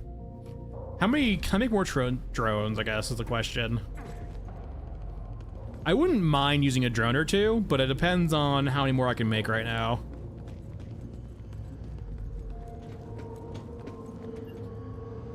Oh, I can make one more? That works. We're close to another one too. Just need 2 more motors. Doggo, there's a lot of online websites. Like, there's I wouldn't recommend Roll20 as a platform, but as a way to find people to play with. You can find some online D&D. I'm not up to date with all the ways of finding, like, games now, because I haven't needed to, like, find a game or find players in a long while, but, like, they're out there. Now, if you want IRL D&D, that's always the issue, or IRL RPGs, that's always the issue too, right? Because logistics of like getting a group together, like, yeah, I would probably prefer. Well, okay, let me rephrase. I prefer IRL D&D. The only problem is I am not a big fan of minis or props, which kind of removes a lot of the reason to have IRL D&D. Not all of them, right? But like, you don't need to have a board, or you don't need to have like props and minis, but like it feels like you kind of do at the same time. And I'm not about that. So instead I can do Foundry and then do all of that work in Foundry. I can make maps in I can make maps in Dungeon Draft. I can make maps in Dungeon Draft and put them into Foundry. I can do all my stuff in Foundry. I can do all my stuff on the software side as opposed to the hardware side, which I'm much better at.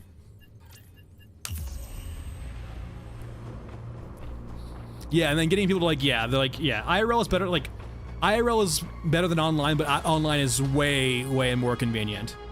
Especially considering that, like, the people I play D&D with aren't remotely close to me. Well, one of them is, but the rest aren't. I don't have a good feeling. Oh, another red flag. If you mention Critical Role to me, I am probably not picking you up as a player. I don't mind if you watch Critical Role, but if you're mentioning to me in an interview Critical Role or Matt Mercer, there is a giant red flag going off in my fucking head. I don't care if you watch it or enjoy it, but if you're mentioning that to me in an interview, fuck off. He's a great DM, do not get me wrong, but do not hold me to the same standard of a person who does D&D for a living. Clem, Critical Role is basically a D&D show. John, it genuinely means people have unrealistic expectations joining a casual D&D game. From both other players and a DM perspective. And once again, I do not hold it against you if you watch it, but if you're presenting it to me in an interview, you're throwing me some red fucking flags. Yes, yeah, Sugar, you are 100% correct. It did make 5e very popular. Then I don't hold it against you if you watch it, especially if you mention it in passing, but if you like start talking about Critical Role or Matt Mercer to me in an interview ad nauseum, I'm going to not pick you up as a player because you're throwing me a massive red flag. It's basically showing me that you're probably gonna hold me to like the level of a professional DM, which I cannot give you. It's in a way saving myself, but it's also saving them from getting upset in a month when they realize I only put about 20 hours a month into D&D at most. Sometimes not even that. It waxes and wanes.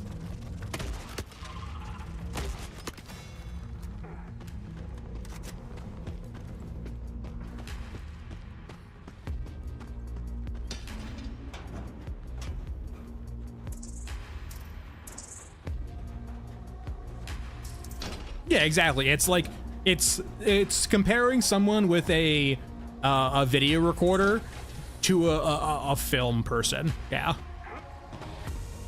A Kleb, yes. Because they see Matt Mercer and it looks seamless and they really like that style of D&D, and so that's what they expect. At least the people who cannot help but mention it.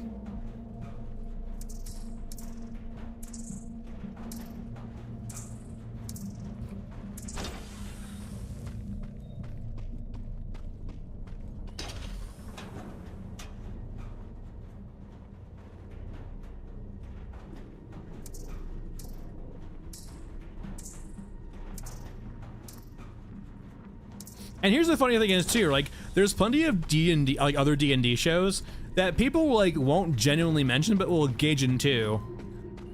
Like Brandon Lee Mulligan does one too. I can't remember what it's called right now because I don't watch it, but like it's a very popular one also, but like people aren't fanatical about it to the point where they just don't shut up about it during like things that don't matter.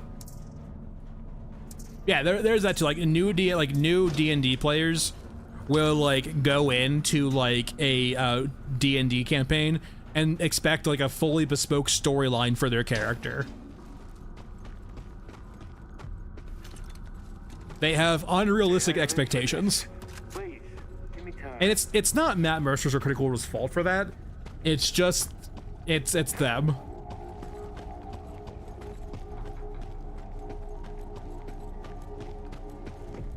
It's entirely them issue. Yeah, I haven't really looked at any like new and upcoming or like systems at all. The only two systems I've talked to players about maybe playing next time would be Stars Without Number for sci-fi, or Pathfinder 2 if we wanted a more tactile setting, or tactile combat. The players seem interested in it. I'm not sure if they exactly know what they're opting into, because most of them are strictly only 5e players. And so 5e's is pretty rules light. Pathfinder 2 becomes much more difficult on a me and them perspective of you kind of need to know what the fuck you're doing. Like in 5e, like you can make a bad character. It's much harder to make a bad character in 5e though than 3.5 or Pathfinder 2. Like you kind of need to know what you're doing.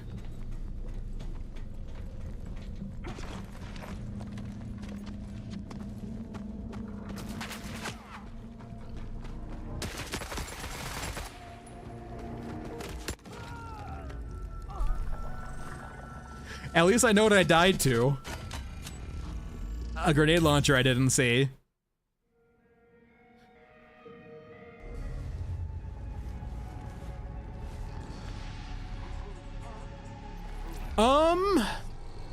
Yeah, I mean, in a way, Mr. Grooves, I know plenty of DMs who will usually have,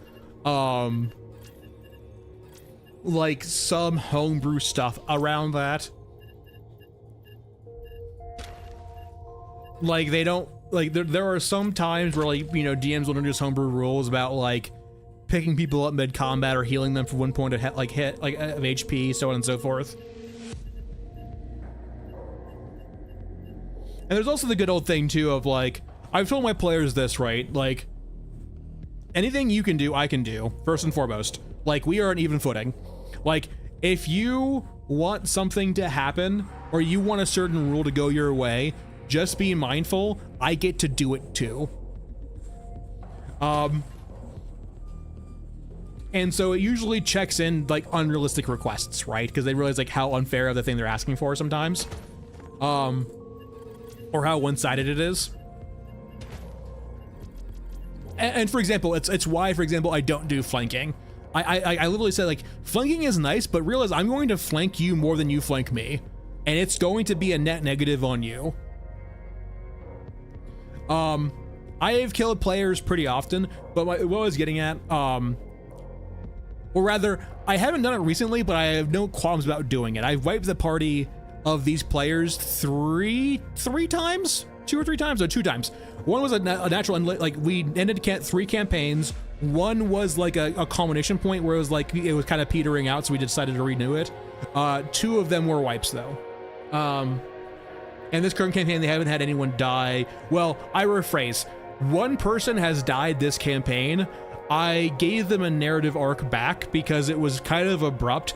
It was they were newer to the game. They was one of my newer players, and it was a way of showing them like, hey, I'm not gonna pull punches. You need to know the next time you do shit like this, like, understand I'm going to kill you. Essentially what happened is like, for this particular character, they were going out to pick up a dead drop, and like it was at night, it was in the middle of a bad part of town, and they had inklings that like something was going wrong. I asked the particular player, this player wanted to go off and pick up the dead drop by themselves. Like, they didn't want the party to watch, they didn't want the party to be nearby, they wanted to go pick up the dead drop themselves in the middle of the night in the bad part of the city. And so they go to the, I basically tell them, are you sure you want to do this? I was like, yes, I feel like I should do this. They go to the dead drop, they pick it up, a person waiting for them one-shots them. And naturally, because their companions are anywhere nearby, they die. And so because they were a newer player, that was their onboarding experience of being like hey, I am not going to pull punches. It was a crit too. It was a critting attack with poison. It was like, you're dead.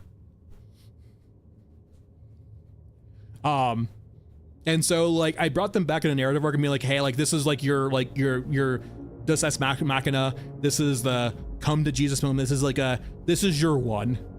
But I've killed players before. But like what I was getting at originally is that I will tell players that by and large I will not have unintelligent enemies kick you when you're down. However, as you guys progress and get later on and enemies become more intelligent, there will be times where intelligent enemies will have them or their minions try and last hit you guys. So be aware of that. And considering they're level 10 now, yeah, that's starting to happen. Like, there are going to be instances where I'm going to have enemies who are smart or have henchmen, and they're going to tell those henchmen to go kill that player.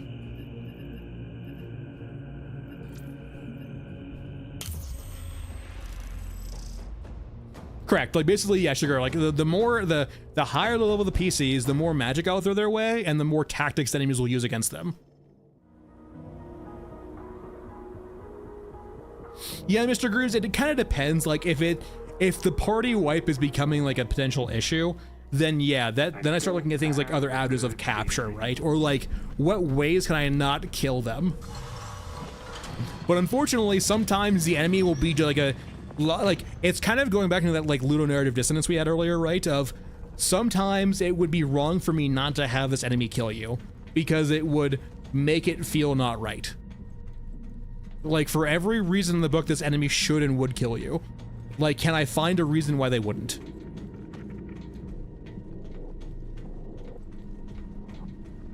Okay. I had someone talk about, they were asked about the package experience. By and large, once again, oodles compression, fantastic. Nothing bad about oodles compression at all. That it was, a few people have had issues with oodles compression, but like they've had issues with because they have a terrible CPU, and it's just like they had a below minimum spec CPU, where at that point, yeah, it's always gonna vary, right? When you're dealing with like a machine spec that's so under the minimum specs, yeah, like they can't cater to you, right? You're barely playing the game as is. The movement, I don't like the waitlist of it.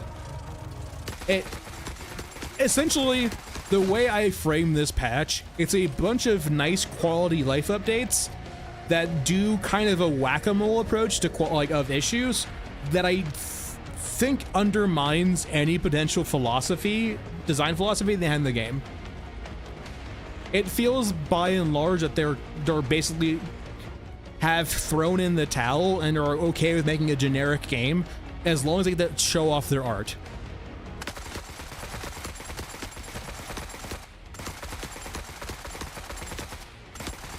I cannot point to anything and be like, you know, this is part of a design philosophy that, you know, is really anchoring the game anymore.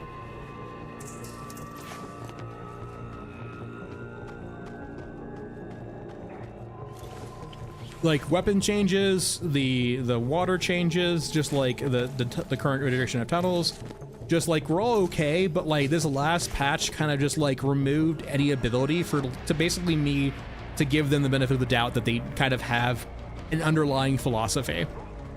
They can say they can, but like I'm currently in the boat of like I'll see it, I'll believe it when I see it at this point. I don't believe you anymore when you say that you do. Show me that you do. Because like the main thing I'll point at is that the ammo economy nerf was ass backwards. Changing the vendor economy is essentially the backbone stockpile of the game, the minimum bar for players, without addressing the actual issue of weapons being ass across the board except for a few, is not the right order of operations.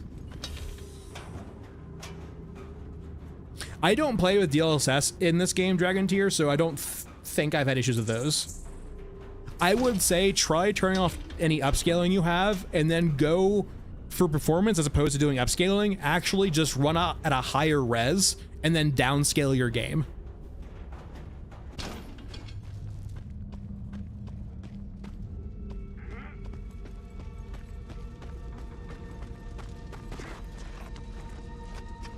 And like I said, I think if I was ignoring everything else, yeah, the ammo economy should have changed on the vendors, but it's the wrong order.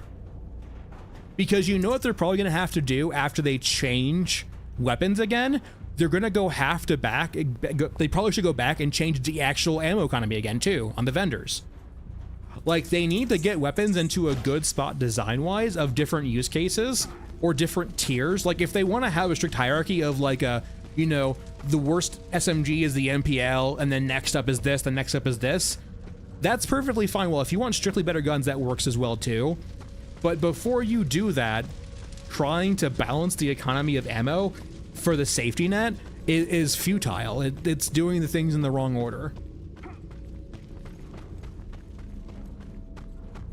I have not, Fuji.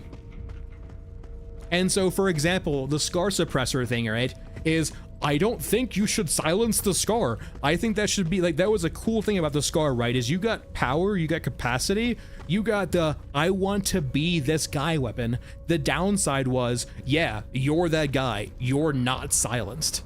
And now they're just like in the set of like, oh, now you can be that guy, but now silenced? You don't have to have the downsides of literally having the best rifle in the game, basically. The only balancing concern is through the axis of the vendor resets. That's not interesting to me.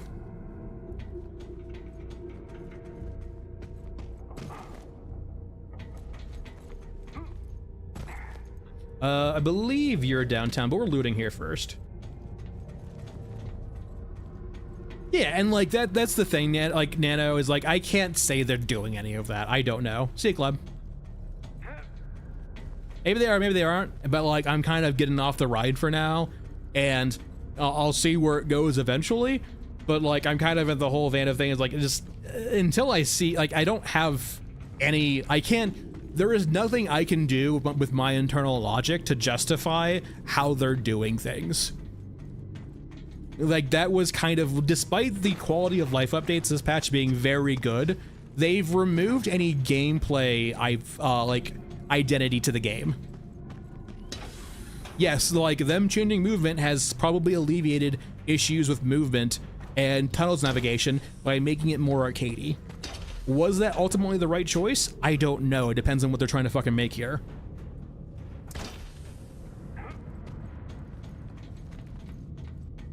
Welcome, Mango. Like, and that's kind of like the underlying issue too. I don't know what they're trying to do. Genuinely, are they trying to abide by that guy? Are they trying to be like a merc simulator? Like, I don't even think there's a wrong or right answer here, right? I just want to know an answer. If things change over time, like I mentioned earlier, I'm okay with the end product of an early access game not being what I subscribe for. I'm okay with that. Like that is the risk of early access, is you're not usually seeing the full picture, and I'm okay with that. It doesn't make it bad, it just makes it not for me. And like I've kind of been on this fence for a while now, like, is this for me or is it not? I don't know. And this quality of life patch has done a good job of moving it into a direction where, yeah, the changes are good if you want that sort of game, but it's not for me, maybe. If you want your choice of gun to be a vibe, that's perfectly all fine and well, but it's not for me. If you want your movement to be floaty and more arcadey and more movement shootery, that's perfectly all fine and well, but it's not for me.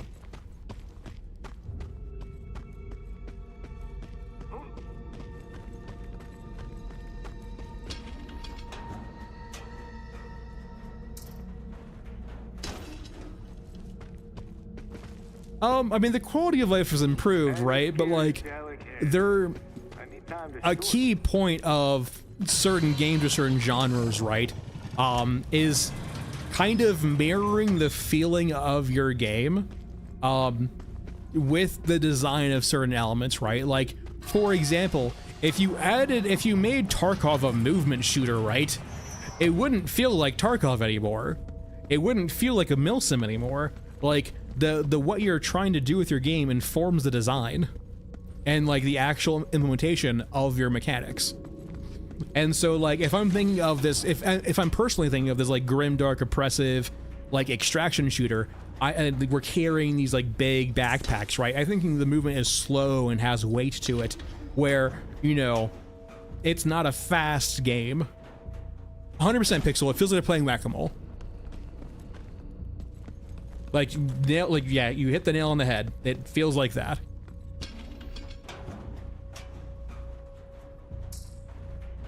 And Sugar, there would be people into that though too, right? I mean, that too, Mr. Grooves. Like, once again, there are plenty of bad takes too, but yeah.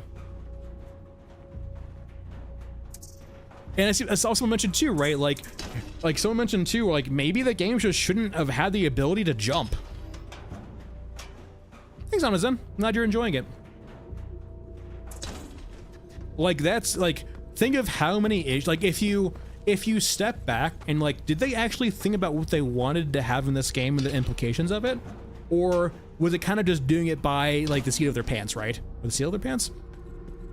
Because like maybe, yeah, like think of all the issues that's caused by jumping in this game. Think of all of like the melee units, for example, that just break because you jump on a rock. If they removed jumping and had you mantle, because like think this way too, with these big ass fucking backpacks, hey, maybe we shouldn't be able to jump. Like it would feel appropriate almost, right? And it would remove your ability to stand on fucking rocks to avoid cyborgs or avoid Mother Courages or avoid dogs.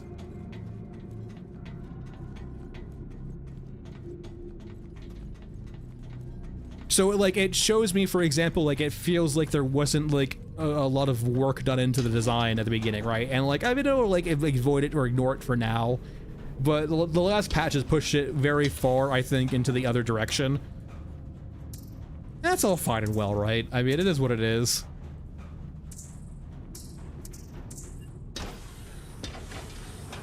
Oh, Sugar, like you can have mantling, right? You can have mantling in your game without having climbing, right? Because then you just know, for example, like anything the player can mantle, the enemy should be able to mantle also, right? But like once you add jumping to a game, especially with pneumatic jump, you start having all these weird areas. Like, are we gonna give like Mother Courage like a 10-foot vertical?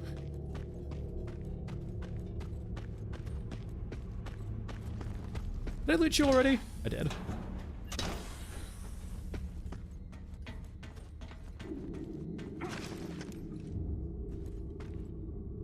Fucking Dreamcast. Did you ever play Seaman, Nano? Have you ever played Seaman? The little fucking microphone. My sister was fucking obsessed with that game. It basically was a Dreamcast Tamagotchi, so why wouldn't they be? You can't say you played Dreamcast and you didn't have Seaman. I won't believe you if you said you don't, or you haven't.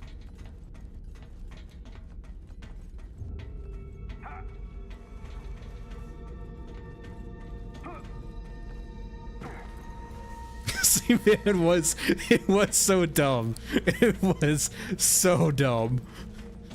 It was, I mean, it was novel though too. It was also like looking back at it, it was absolutely nightmare fuel. This is the dead end. This is the dead end. All right, we're going to downtown now. It like, yeah, it was assuredly nightmare fuel. Essentially, okay, for those who don't know, Seaman was a game for the Dreamcast, where like a Tamagotchi, it was like essentially a game where you would like go interact with the creature growing over time, and like you could talk to it with a microphone, and it would have like pre-programmed things, I think, and like commands you could actually train it to do. And it was basically just watching this like abhorrent half fish, half man grow over time. It genuinely looks like an alien hallucination, 100%. It is fucking nightmare fuel.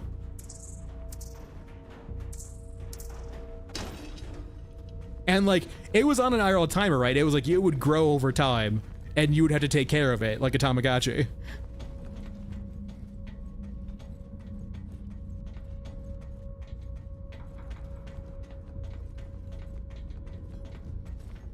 Yeah, J-Pock, unfortunately, I have no fucking idea. I had a person during tutoring today. It wasn't a tutor, it was an LGA. He was having issues with his, like, he was trying to do some Excel stuff on a MacBook. And I'm like, Oh, I have to use fucking command as opposed to control. How dare you? How dare you do this to me? The fact that the bottom left key on a MacBook Pro is a function, oh my god. Why can't you be normal?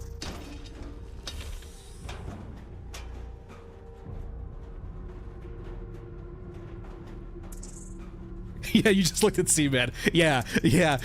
That's an appropriate response to looking at C-Man 20 years later.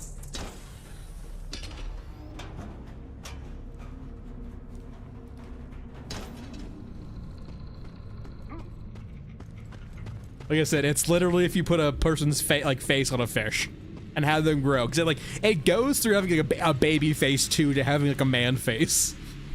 It is so weird.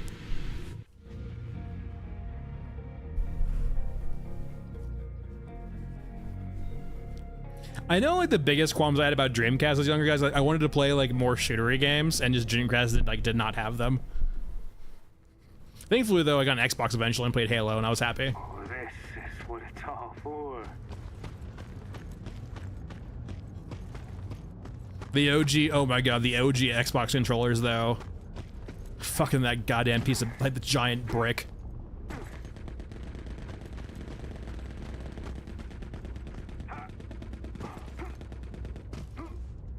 Whee! Killzone was good too. I enjoyed me some Killzone.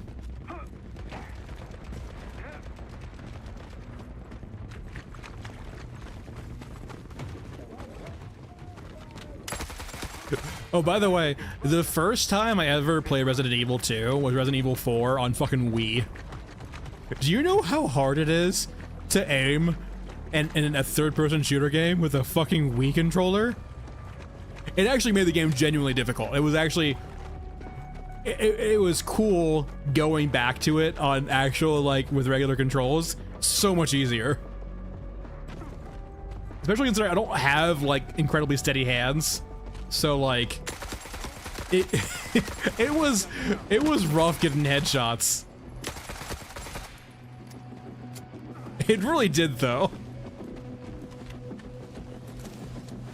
I will, like, it was a painful experience, but it definitely was a novel experience, right? Because, like, you're like, I need to hold this steady. I started supporting my aiming hand with my other hand. Like, I started doing actual, like actual gun things to help level my fucking hand so I could actually shoot things in the head.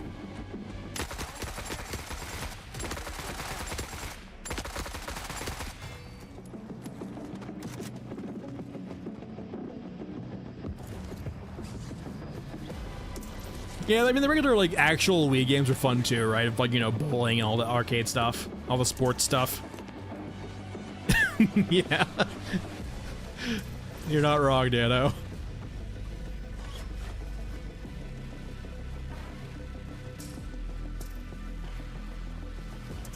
Once again, Mr. Grooves, you're the resident old person, so you are by de facto a boomer.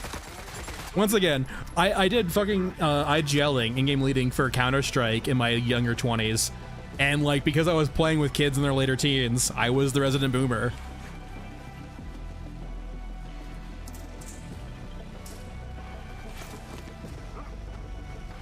Yeah, like, I occasionally play Mount and Blade. I usually have trouble with sandbox games like that, though.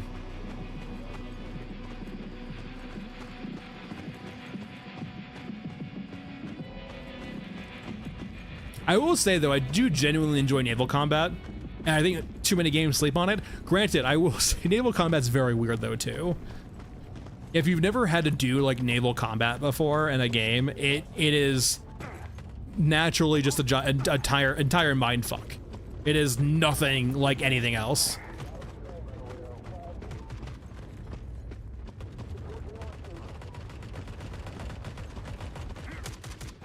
Let me up.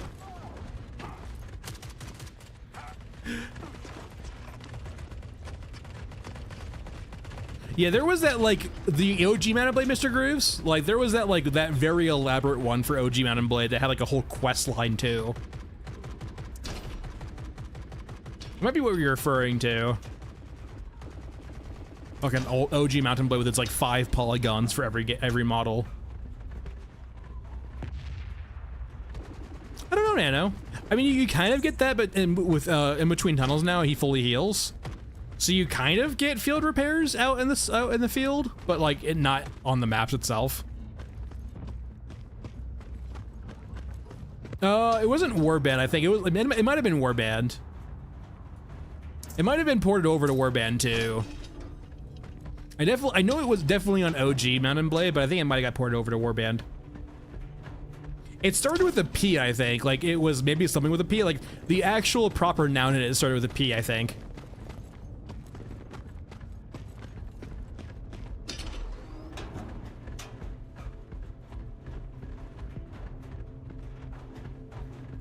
Ooh, foam.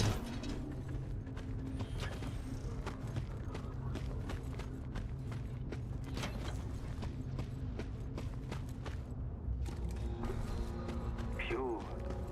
Good luck.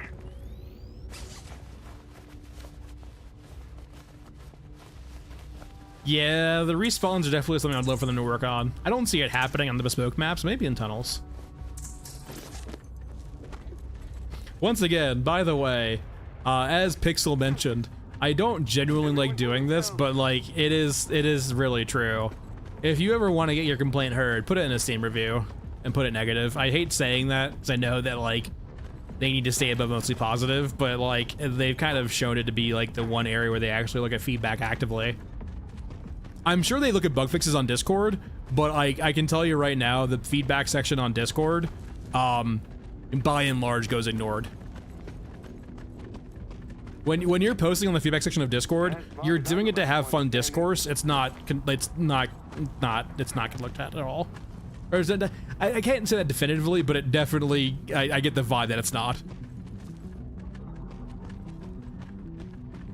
So if you have like actual game feedback, that's not a bug.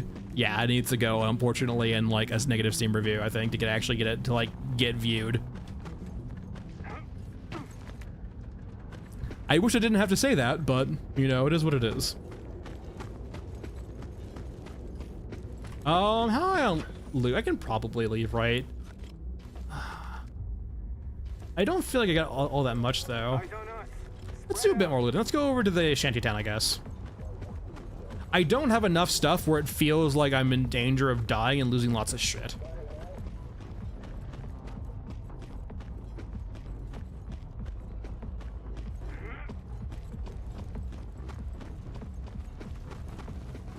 You don't see me. You don't see me. No, no, no. Leave me alone.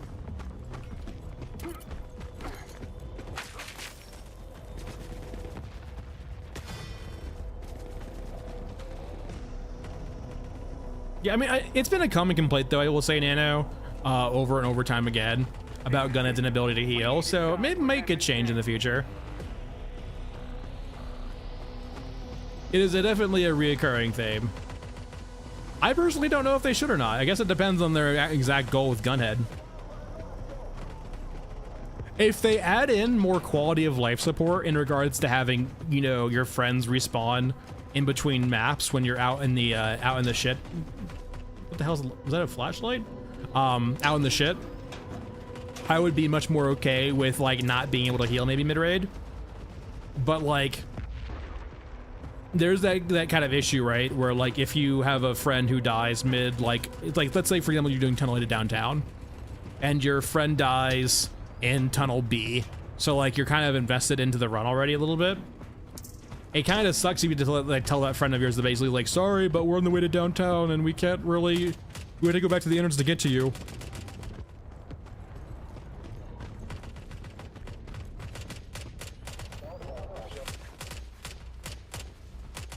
FPS drops? What the hell's going on right now? Holy shit, what is going on?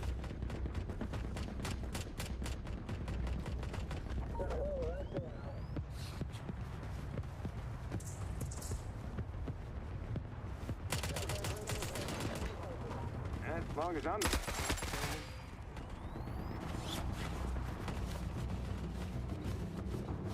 Yeah, I've gone on this before, right? But like, I think they should have remove the scavenger camps from the tunnels, and in between, like maybe tunnels, or in between like tunnels and maps, or like after maps, have a scavenger camp. where you can have players rejoin you. You can log off for the day if you want to do that, and it'll save your progress. You can stockpile stuff there, send stuff back to the innards in smaller capacities. Or just like, for example, choose where you want to go next. If you want to go back to like the Elephant Mausoleum, you can go back to Elephant Mausoleum. Maybe it'll be night shift now. If you want to continue forward, you can. If you want to go back, you can. Yeah, I wouldn't say you should probably have it be on that map itself, but I digress. It feels like it should really be like its own intermediate map.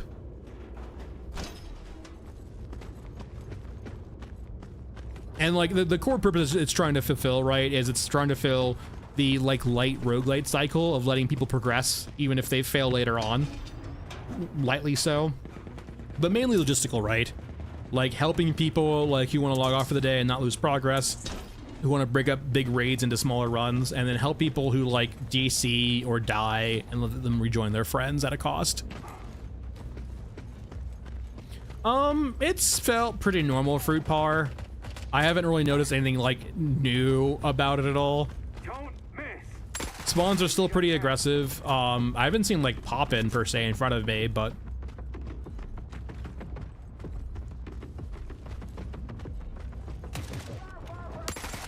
I also wouldn't I wouldn't hate, by the way, too, Nano, if they like if for example the grab of the drone here, right? If your teammates could save you from the grab by shooting the drone while it's mid-animation, I would be okay with that, right? I'm mainly a solo player, but the fact that that exists mean, hey, I am taking this risk by not playing with a group. My risk is that I can't get out of sync kills alone. But if I brought like that's a clear, you know, reason to buddy up, is that if you get grabbed and you start getting into sync kill, your teammates can save you.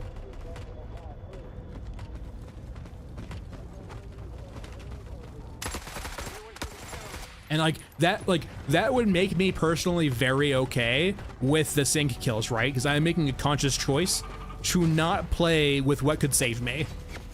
That's no longer a design issue, that's a me issue.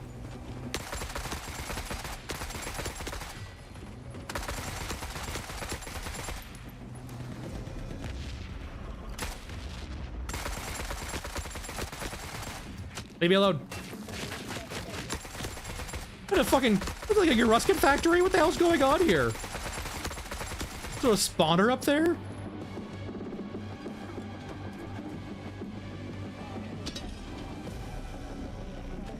I just drank alcohol, I think. Whoops.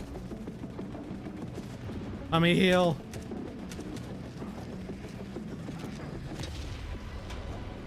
Oh, just power drill. That's new.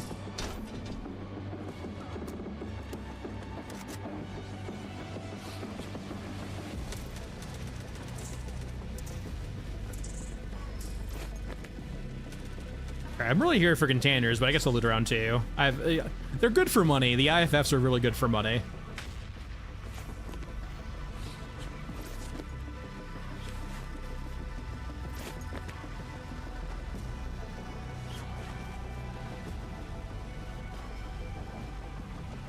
Yeah, you can have instance like that too, where like you'll kill the actual enemy in sync kill, but it can't actually be interacted with until it gets out of the sync kill. Running is always an option.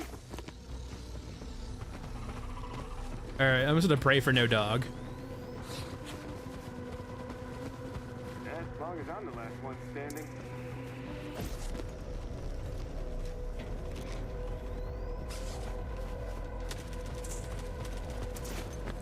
He was actually originally construction, Nano, but retrofitted to be police / mercenary, and then retrofitted to be special ops. So he's gone through the whole loop.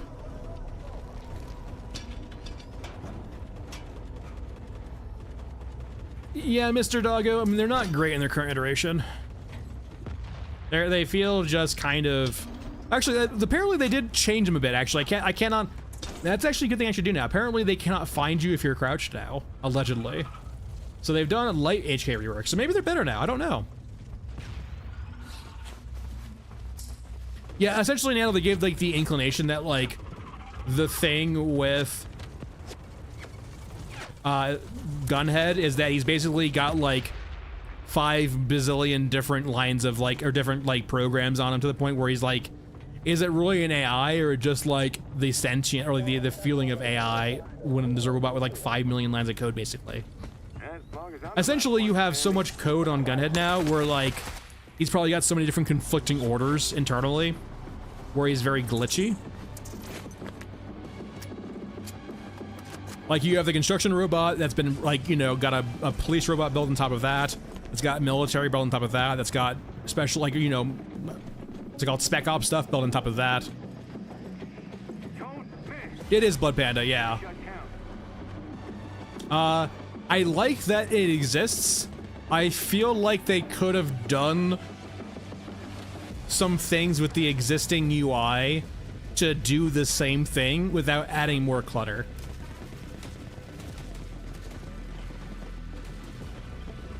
Yeah, it's a bit too obnoxious, I agree. I think they could have done something with their current UI to let you know that you're aggroed without having it be a new indicator. Like having the compass, the color change. Are you in the wall? Like having the like the UI element color change, having like certain elements pop up, have things change. Like there's lots of different things they can do that's currently part of the current UI. I'm not sure if it needs a new indicator.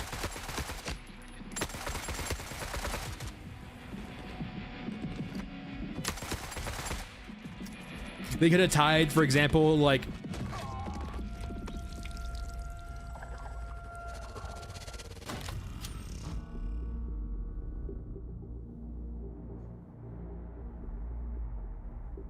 is that new? Or was that an accident? Hold on, we're doing it, hold on. We're gonna go sacrifice Masked Man to the Scav gods.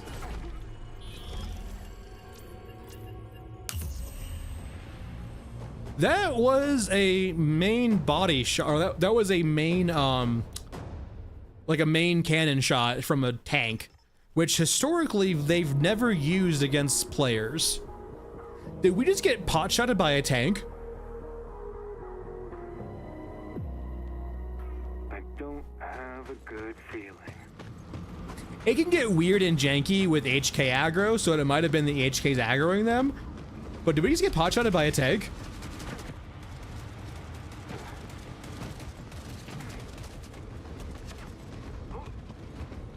So we're gonna die here, but the thing I want to see is if I shoot a tank, will it shoot its main gun at me? Because historically, it would not do that.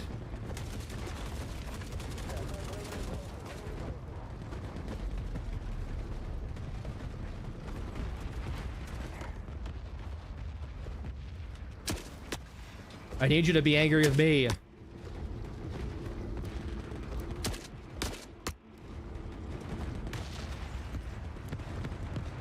Helicopter 2? My god, it's the whole fucking 9 yards.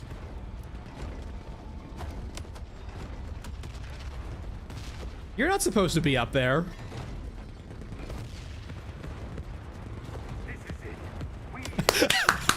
I knew that. I fucking willed that into doing. I wasn't saying shit, but I was literally just staring at the screen, looking at the back. It's like, it's gonna fucking do it. I know it's gonna fucking do it. Do it. Do it. Do it. Do it. Fucking just got pot shotted. No, that was a pot shot. It does blast you, but that was a pot shot. Oh, one more. One more. Oh, fuck you, devs.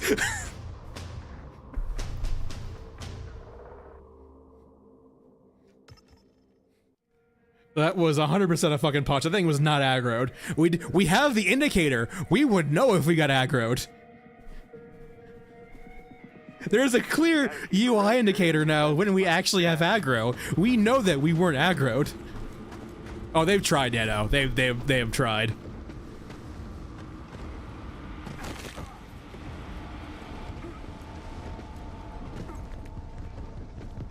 Yeah, it's fixed every patch.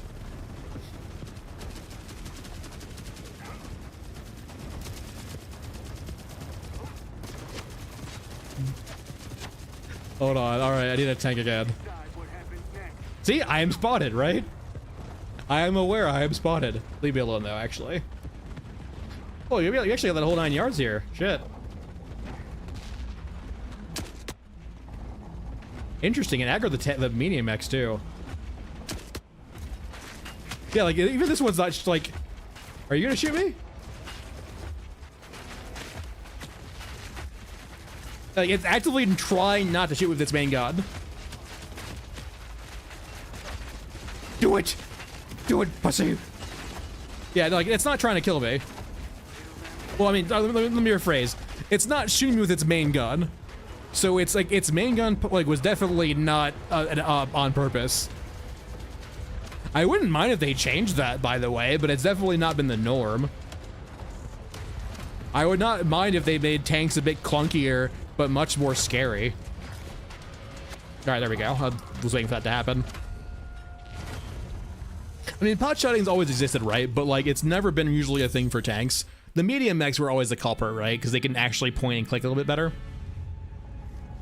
So Zon, a pot shot basically is when the enemy aggro, or like the enemy like AI kind of bugs out and shoots you without being aggroed.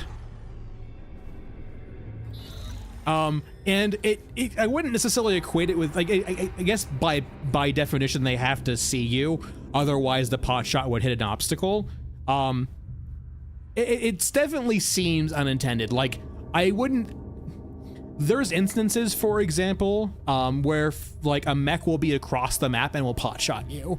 Like, that was historically the older examples. I think they fixed the extreme instances. I haven't seen a mech pot shot us from far away. But it's definitely an instance where the enemy AI will not be aggro to you or should be fighting something else, and instead it will shoot you in the face. And it's been an issue for like, it's some underlying issue with the AI for the game. It's something that they have not been able to fix. It's something like very complicated, it definitely seems like. Because they've tried to fix it a few times now, it's not been fixed.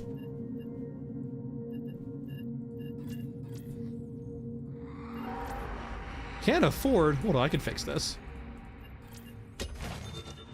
How would you like 12 zibbillators?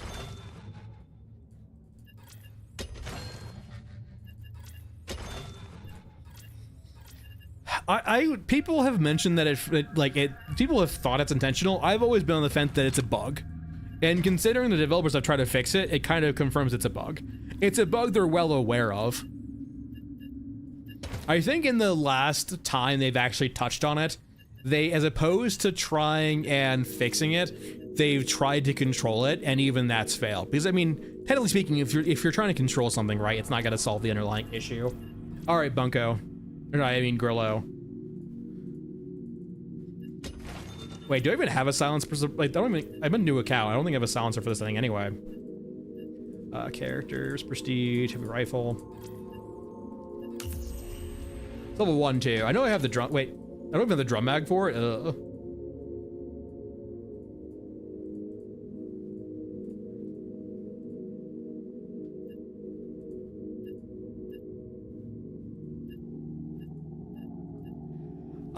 Nano, I think you having that feeling is being very generous. And you're certainly welcome to have that, but I think you're being very generous. All right, let's do an A to D, or A all the way through. Why not? I have ammo, right? We'll find stuff along the way.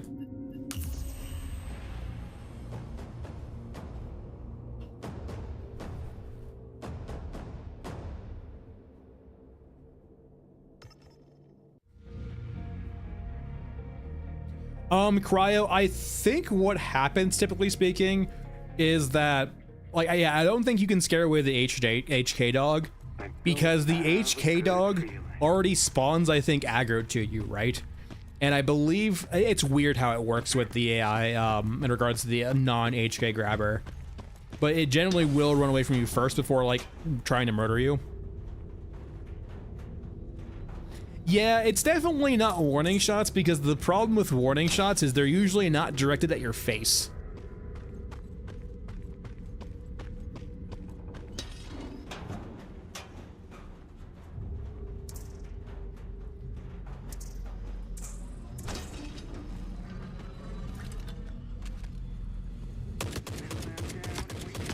Hold on. Hold on. Hey, no, stop it.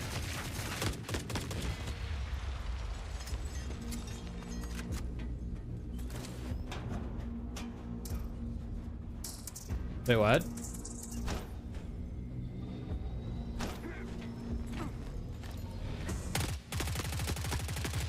Alright, I didn't want loot anyway.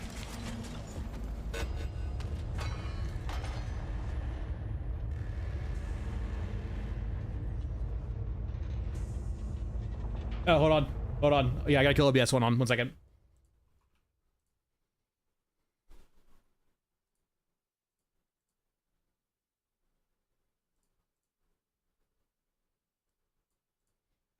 Alright, Twitch. Get back online, Twitch. Am I on Twitch? It's, I'm not seeing output on Twitch. Hold on, let me go see. Am I? Twitch is yelling at me now. There was a network error. Alright, Twitch should be good now.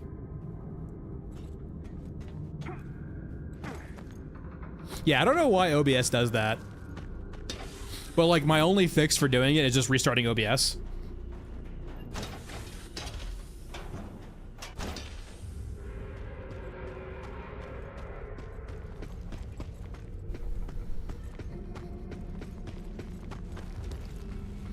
I'm curious if it happens in other games too. I've only ever had it happen in this game.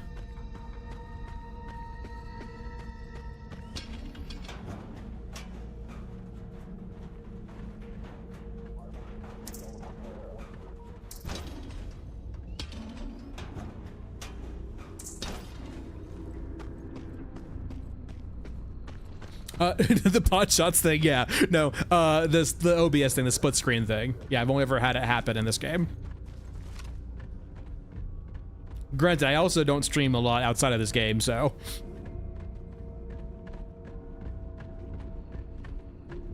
I mean, the loot change is like what? Like, you get more of like the loot distributed earlier, I guess? Yeah, I think I've seen some more foam earlier on, or more concrete earlier on, so that's nice. I'm overall not exactly in love with the looting in this game, but it is what it is. Granted, I do think it's not an easy issue to solve either, though, right? I don't even think Arcrators gets it right either. Like, looting... I think there needs to be a fundamental shift in how looting is done in these games.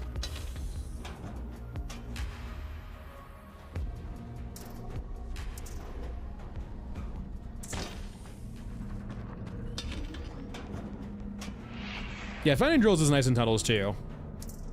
That seems a bit too common. The loot in tunnels is still very abundant.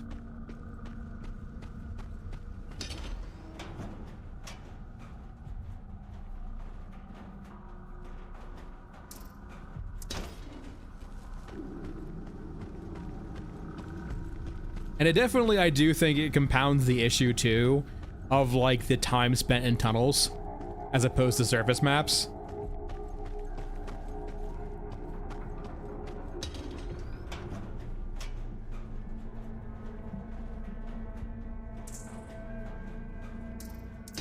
But yeah, for example, like, we found a motor there too, so like we can find some of the better stuff earlier on.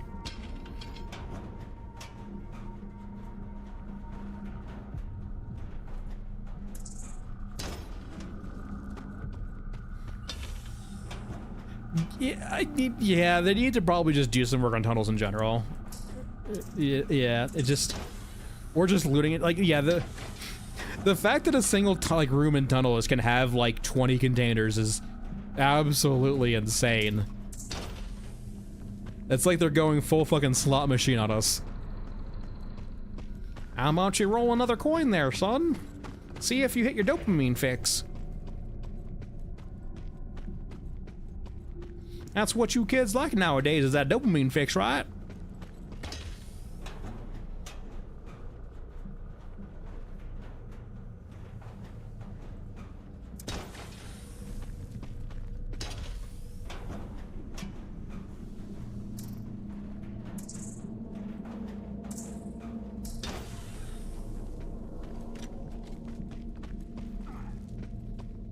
Yeah, and like, it's also just because of Dragon 2, it ultimately is uninteresting.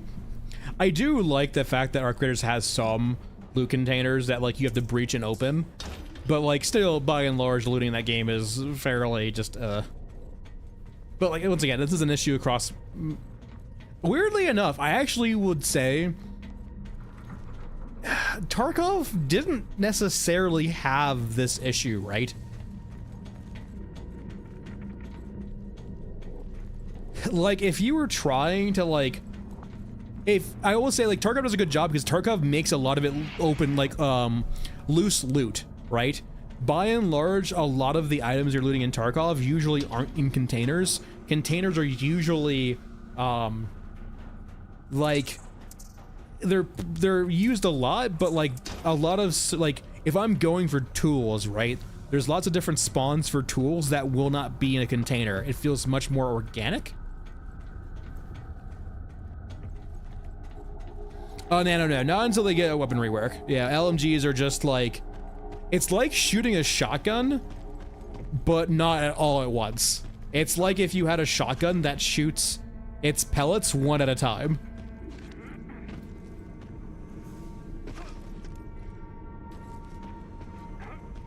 All right, up we go. What are you gonna be? Scorched Enclave? Mesa? Mesa. It does, Revan, it does, I will give it that. Not a whole lot though. By and large, a lot of its loot is in containers. I don't have a good feeling. Who wants to see Mask Man crash out?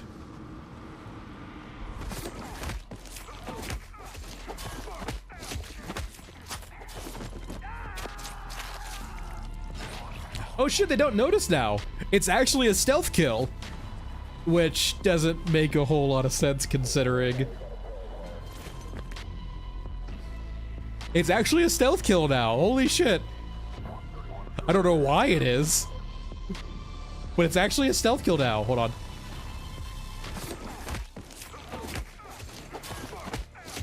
I mean, apparently Nano it's stealth. The guy didn't notice.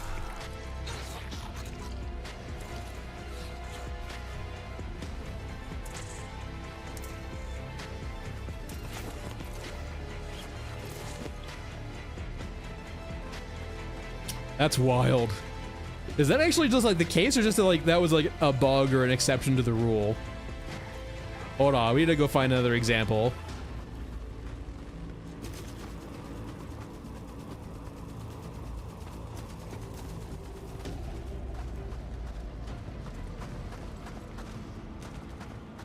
I need to go find another test subject.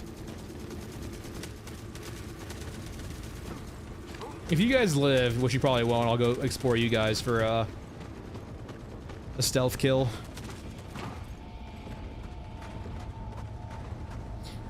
I do agree with you, Cryo, in the sense that, yeah, there's not really a lot of thematic areas in regards to loot.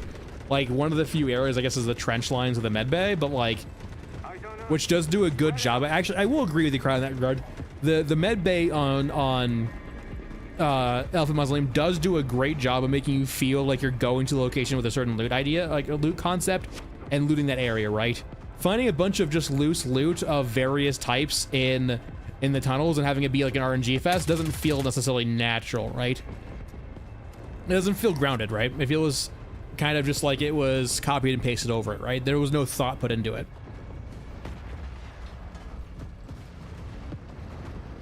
Like, for example, like in Tarkov, having tools and tool sheds. It seems like a simple fucking thing, but it's actually important for, like, the immersion of, like, actually, like, scavenging.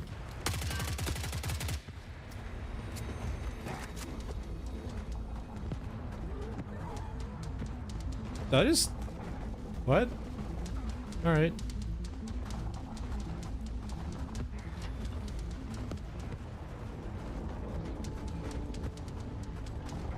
Oh no, and Cryo, I'm pretty sure that their level designer hates me. I have pointed out so many of the issues kind of are fundamental to the maps themselves and how they structured the maps.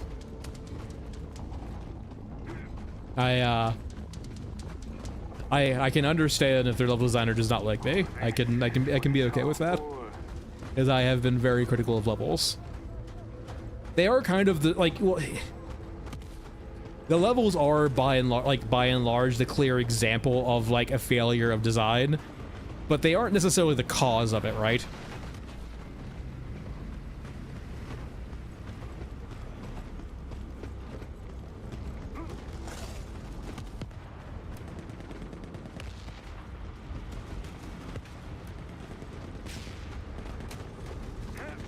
Hold on. I think I found a subject. Subjects?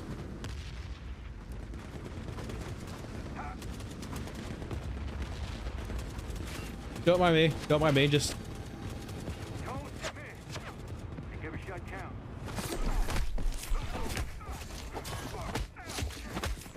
I think he noticed me from seeing me, not from. Hello. That might have been from him actually seeing me and not necessarily like getting aggroed from me stabbing his friend in the back.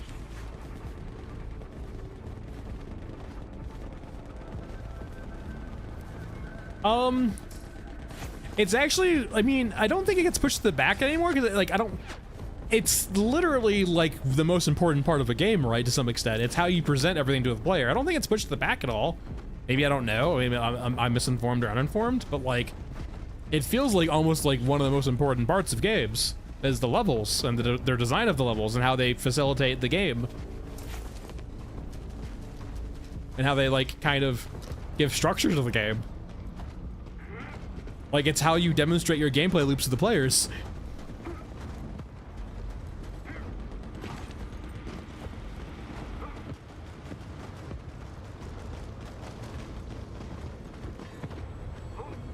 I feel like I need to bring the pack mule, really. 100%. No, yeah, Dragon, like that's once again that kind of gets into the dissonance we were talking about earlier, right? Of like, hey, yeah, like the locations you're going to need to feel like the what, the when, the where, like the why, like why are these, like why is there loot there? Like for example, on Shoreline, right? You wouldn't think. I mean, I'm not the biggest fan of Shoreline, but like pointing out Shoreline, right? You wouldn't think a resort on Shoreline should have all of the military loot that it does, but then you start learning about like why, like you start seeing or you hear about, the PMCs are actually using it, right? You see like the actual setups there, like computers and used as a staging hub, and like you actually get like kind of like narrative storytelling that, hey, this was a resort, so there's medicine here, but this was also used as a hub for PMCs during Tarkov, right?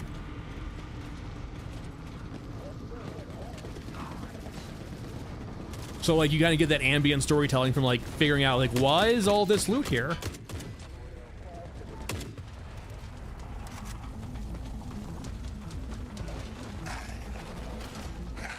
Yeah, I don't really mess with the companion AI. It feels like it's too much work for the effort. If I could genuinely just tell the pack mule to sit into a corner and it could bring stuff in, like I would use the pack mule a lot as a newer player with a newer account. If I could tell it to sit in a corner and not do anything.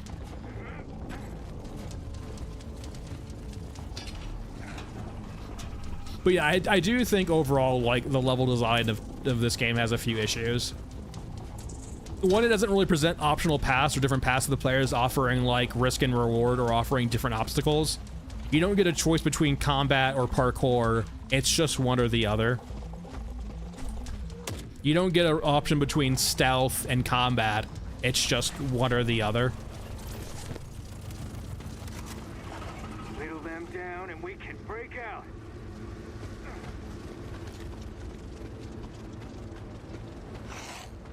But no, yeah, I would personally probably use the pack mule or the whatever we call the not the pack mule, but the scavenger robot, right?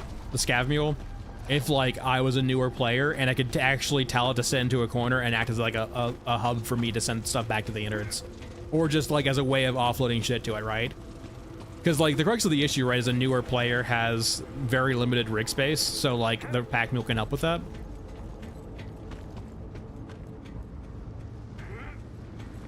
And like one of the big issues too is like they mentioned like the size of the levels is like constraint for them, but like it feels like once again, I'm depth over width, so like I would much prefer them having like less AI on maps that are deadlier if it meant we could actually have more space on maps. I'm okay with them having blank space. Oh, my rig is upgraded. This is an upgraded rig. The only thing that would actually do it is having a pack mule.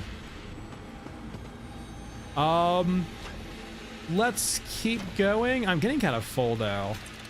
Fuck it, we'll keep going. Just one more. Like, the only thing I could do is change out the rig to the pack mule, which, you know, yeah. I do have the high-end boxes. That's the green boxes. The green boxes are the high-end boxes, which I do have on right now. Trying to carefully. So is mine. You probably have the pack mule on. This is the equipment runner. It's got 3 large slots.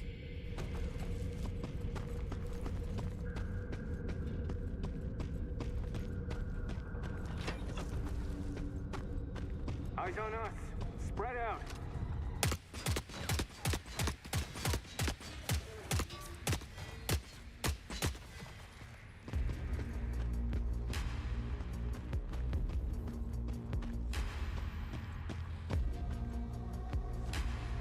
I'm not really following what you're saying, to be honest. I do have the upgraded equipment runner. I have the greens on the slots. If you're talking about the large slots, I don't need to have these be reinforced. Like, you can tell that the 3 canisters I have are green. If you're talking about the bottom 3 are large containers. They don't need to be reinforced. That's a waste of money. It doesn't give you more loot opportunities if you have the bottom 3 here be reinforced. I typically don't run away from fights because that's a losing proposition most of the time. So if you run away from fights a lot more, then yeah, maybe sure you should get reinforced. I don't. I just kill what's shooting me. Or it kills me. You actually don't necessarily need to have reinforced to block bullets. You just need something in the large slot. So like, for example, the lockbox is very good at blocking bullets.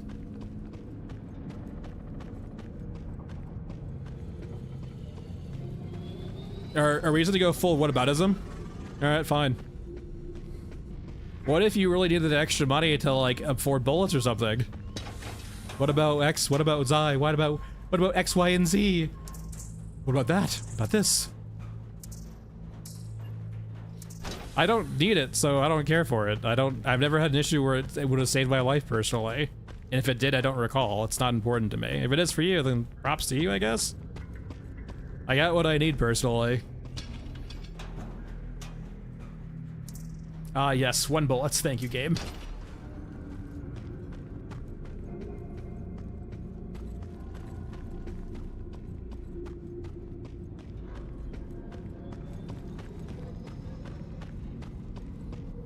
Yeah, I think the dragon, for the most part, they've given up on water and caring about it.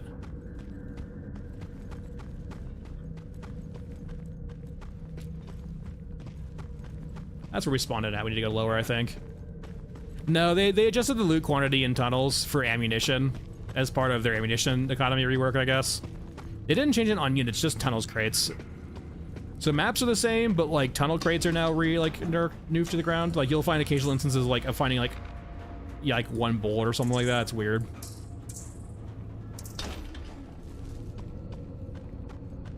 What, cope gauges?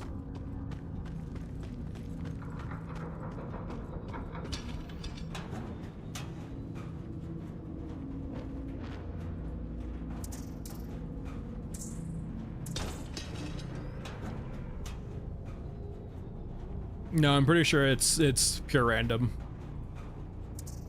Because they can die, they can change when you die, so that's dictated by you, not by the clock.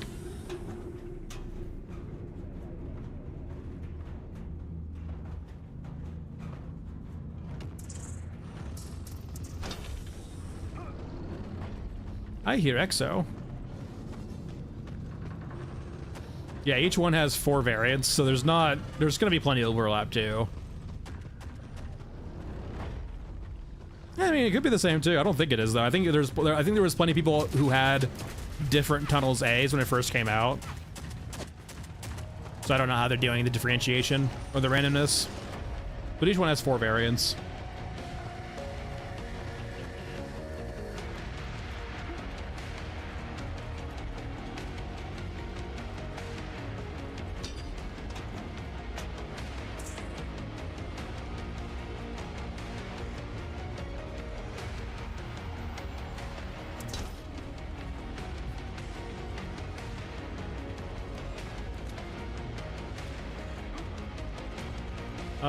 Explosives, I don't really need that.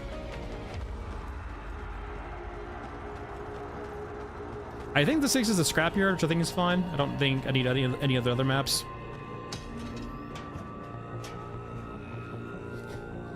No, I think they realize that stun locks are bullshit, and no one likes getting knocked out, instantly killed, basically. Or no one likes being knocked down, or knocked out into, like, basically a death loop.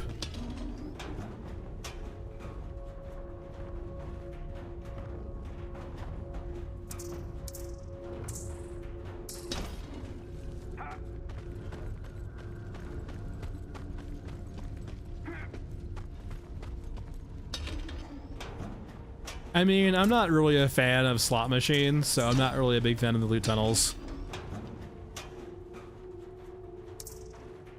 I'm not really a big fan of spending the vast majority of my time in loot screens. It feels like a detraction from the gameplay.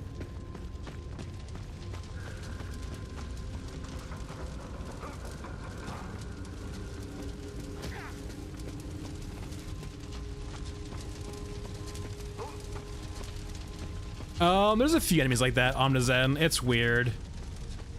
Like, dogs are like that too. There's a few enemies like that that are just very, very weird when it comes to attack cams.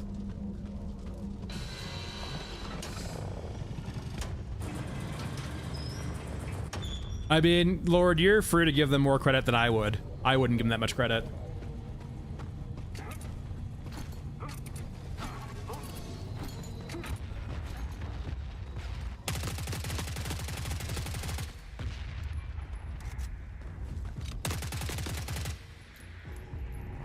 Hey Delta, how's it going?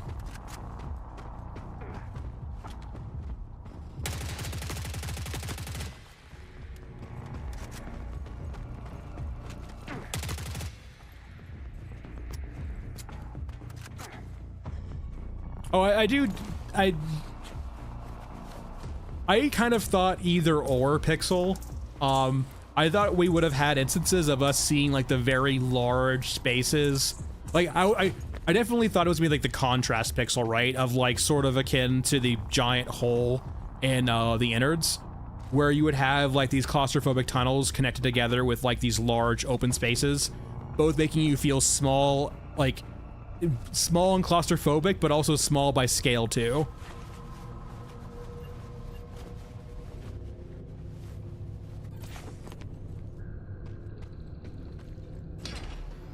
Yeah, we have this kind of middle ground where just, yeah.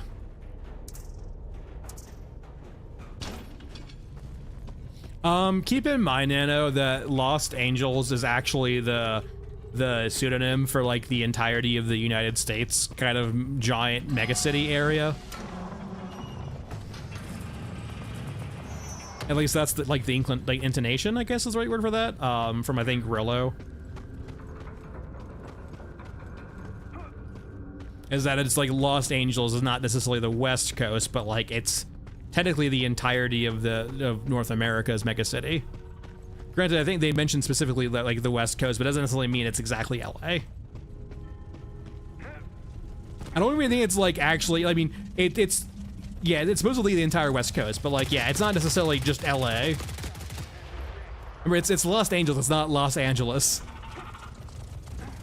You can draw that parallel, and I would say it's a perfectly fair parallel to draw, but like there is a distinction.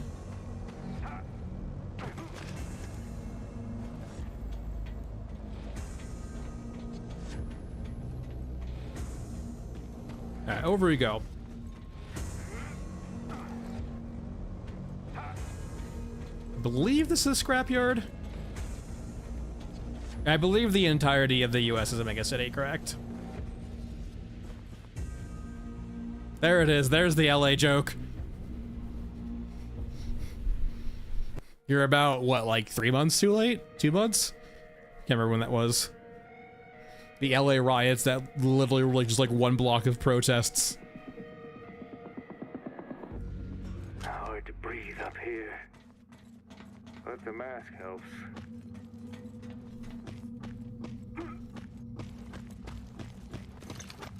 I don't really have any quests here. I'm getting pretty full on loot. I might loot and then leave this map and go back to the innards.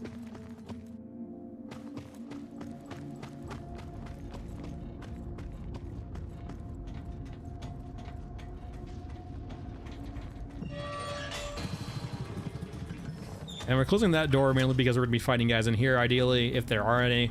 And we don't want to get flanked. Everyone for themselves. This way I can force them to come around. I will say the downside of doing what I just did, though, is if there's an exo in the main causeway and the door over there is open, it will walk around and create a pretty decent issue for you.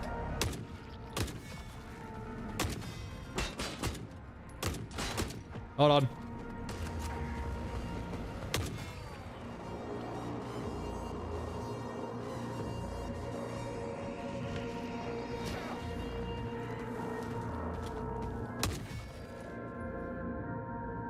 You got any 50 cal on you? Or drum mags. I would take a drum mag too, to be honest, for the scar.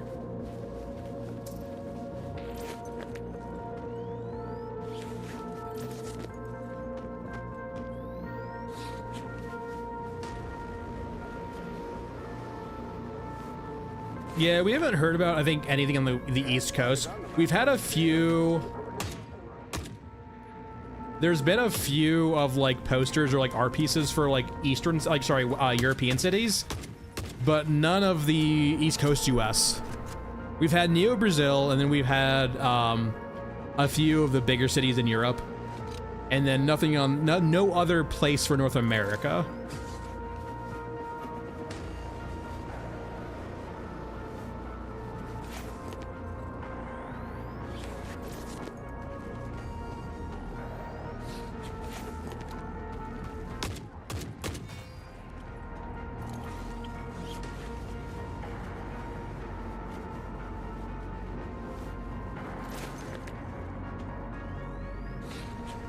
I would love any of the components for the scar here. Ideally just the drum bag. Did I not? There's 3 here. Now there's only 2. Okay.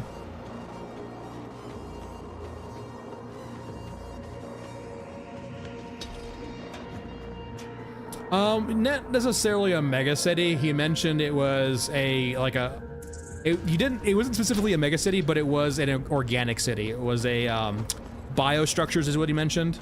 But he didn't say anything, he didn't say strictly anything about size. But he gave the inclination that it basically was a farm city, essentially like a city where people were grown, not exactly as crops, but sort of kind of like crops, to be basically harvested, burned, and then regrown.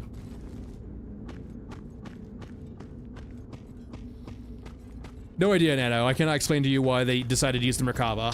The feelings I have is that maybe it might have been from an asset pack, and that it was like a tank that, by and large, unless you're a tank nerd, you are unfamiliar with and looks futuristic.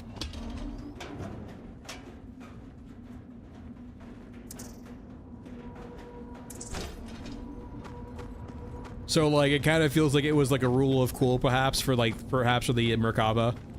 Like if you use an Abrams, right, like it's very readily apparent, like most people know what an Abrams is and looks like, right? But you'll find not as many people who know what a Merkaba looks like, or what a Merkaba even is.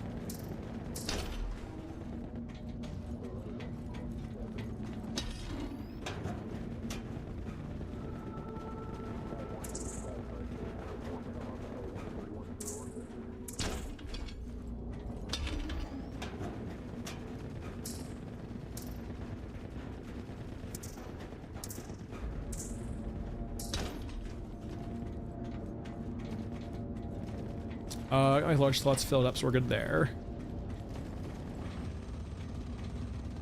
Oh no, Nano, it 100% is like a art first, floor later.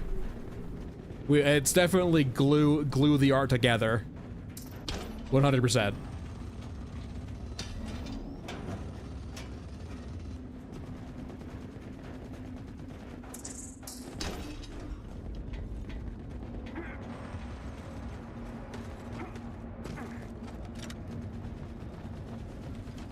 The lore is subservient to the art, not the other way around. I think they spotted us. That's it for us.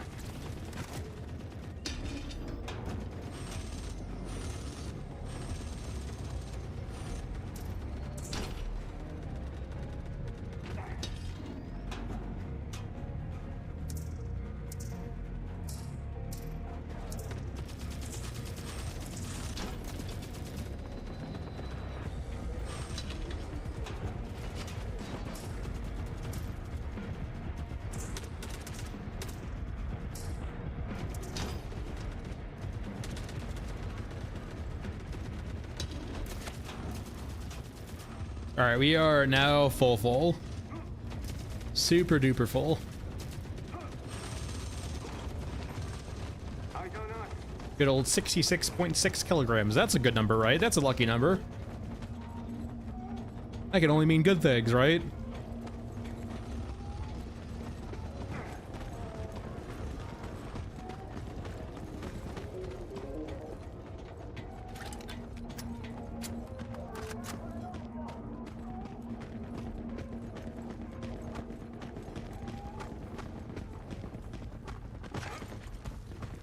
Hello?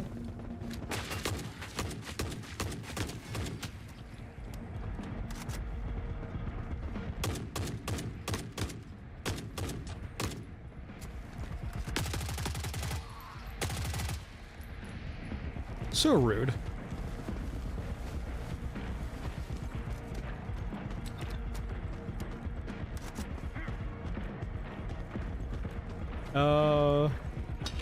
Good all. All right, we're good. Let's get the fuck out of here.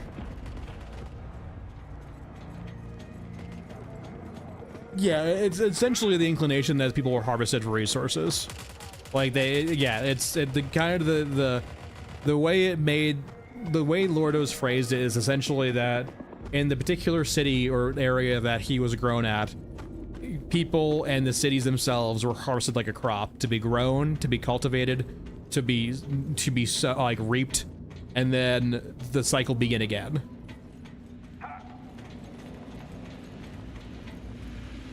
I hope you bastards at home. And it's important to note what we're referring to as Mongolia, so like we aren't strictly talking about Eruska, we aren't talking strictly about Eurasia, we're talking about the in-between. Where both you have the technology of Eurasia and the biology of Eruska.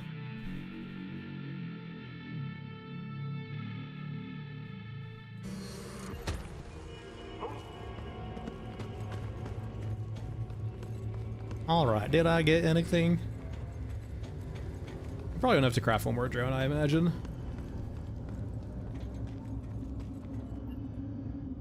I do indeed.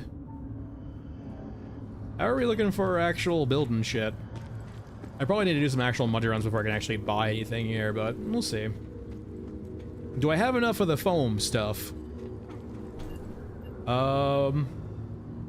Close. I'm 3 foams short. Actually, 3 foams and 1 mixture short. That's not too bad. Everything else I probably got access to if I wanted to buy it, but it is what it is. All right. That's it for today, everyone. Thanks for watching. In other news, I am winding down content for this game for the time being until I see significant change. It means I won't be not playing this game, but I would say don't be expecting like 2 to 3 streams of this every week.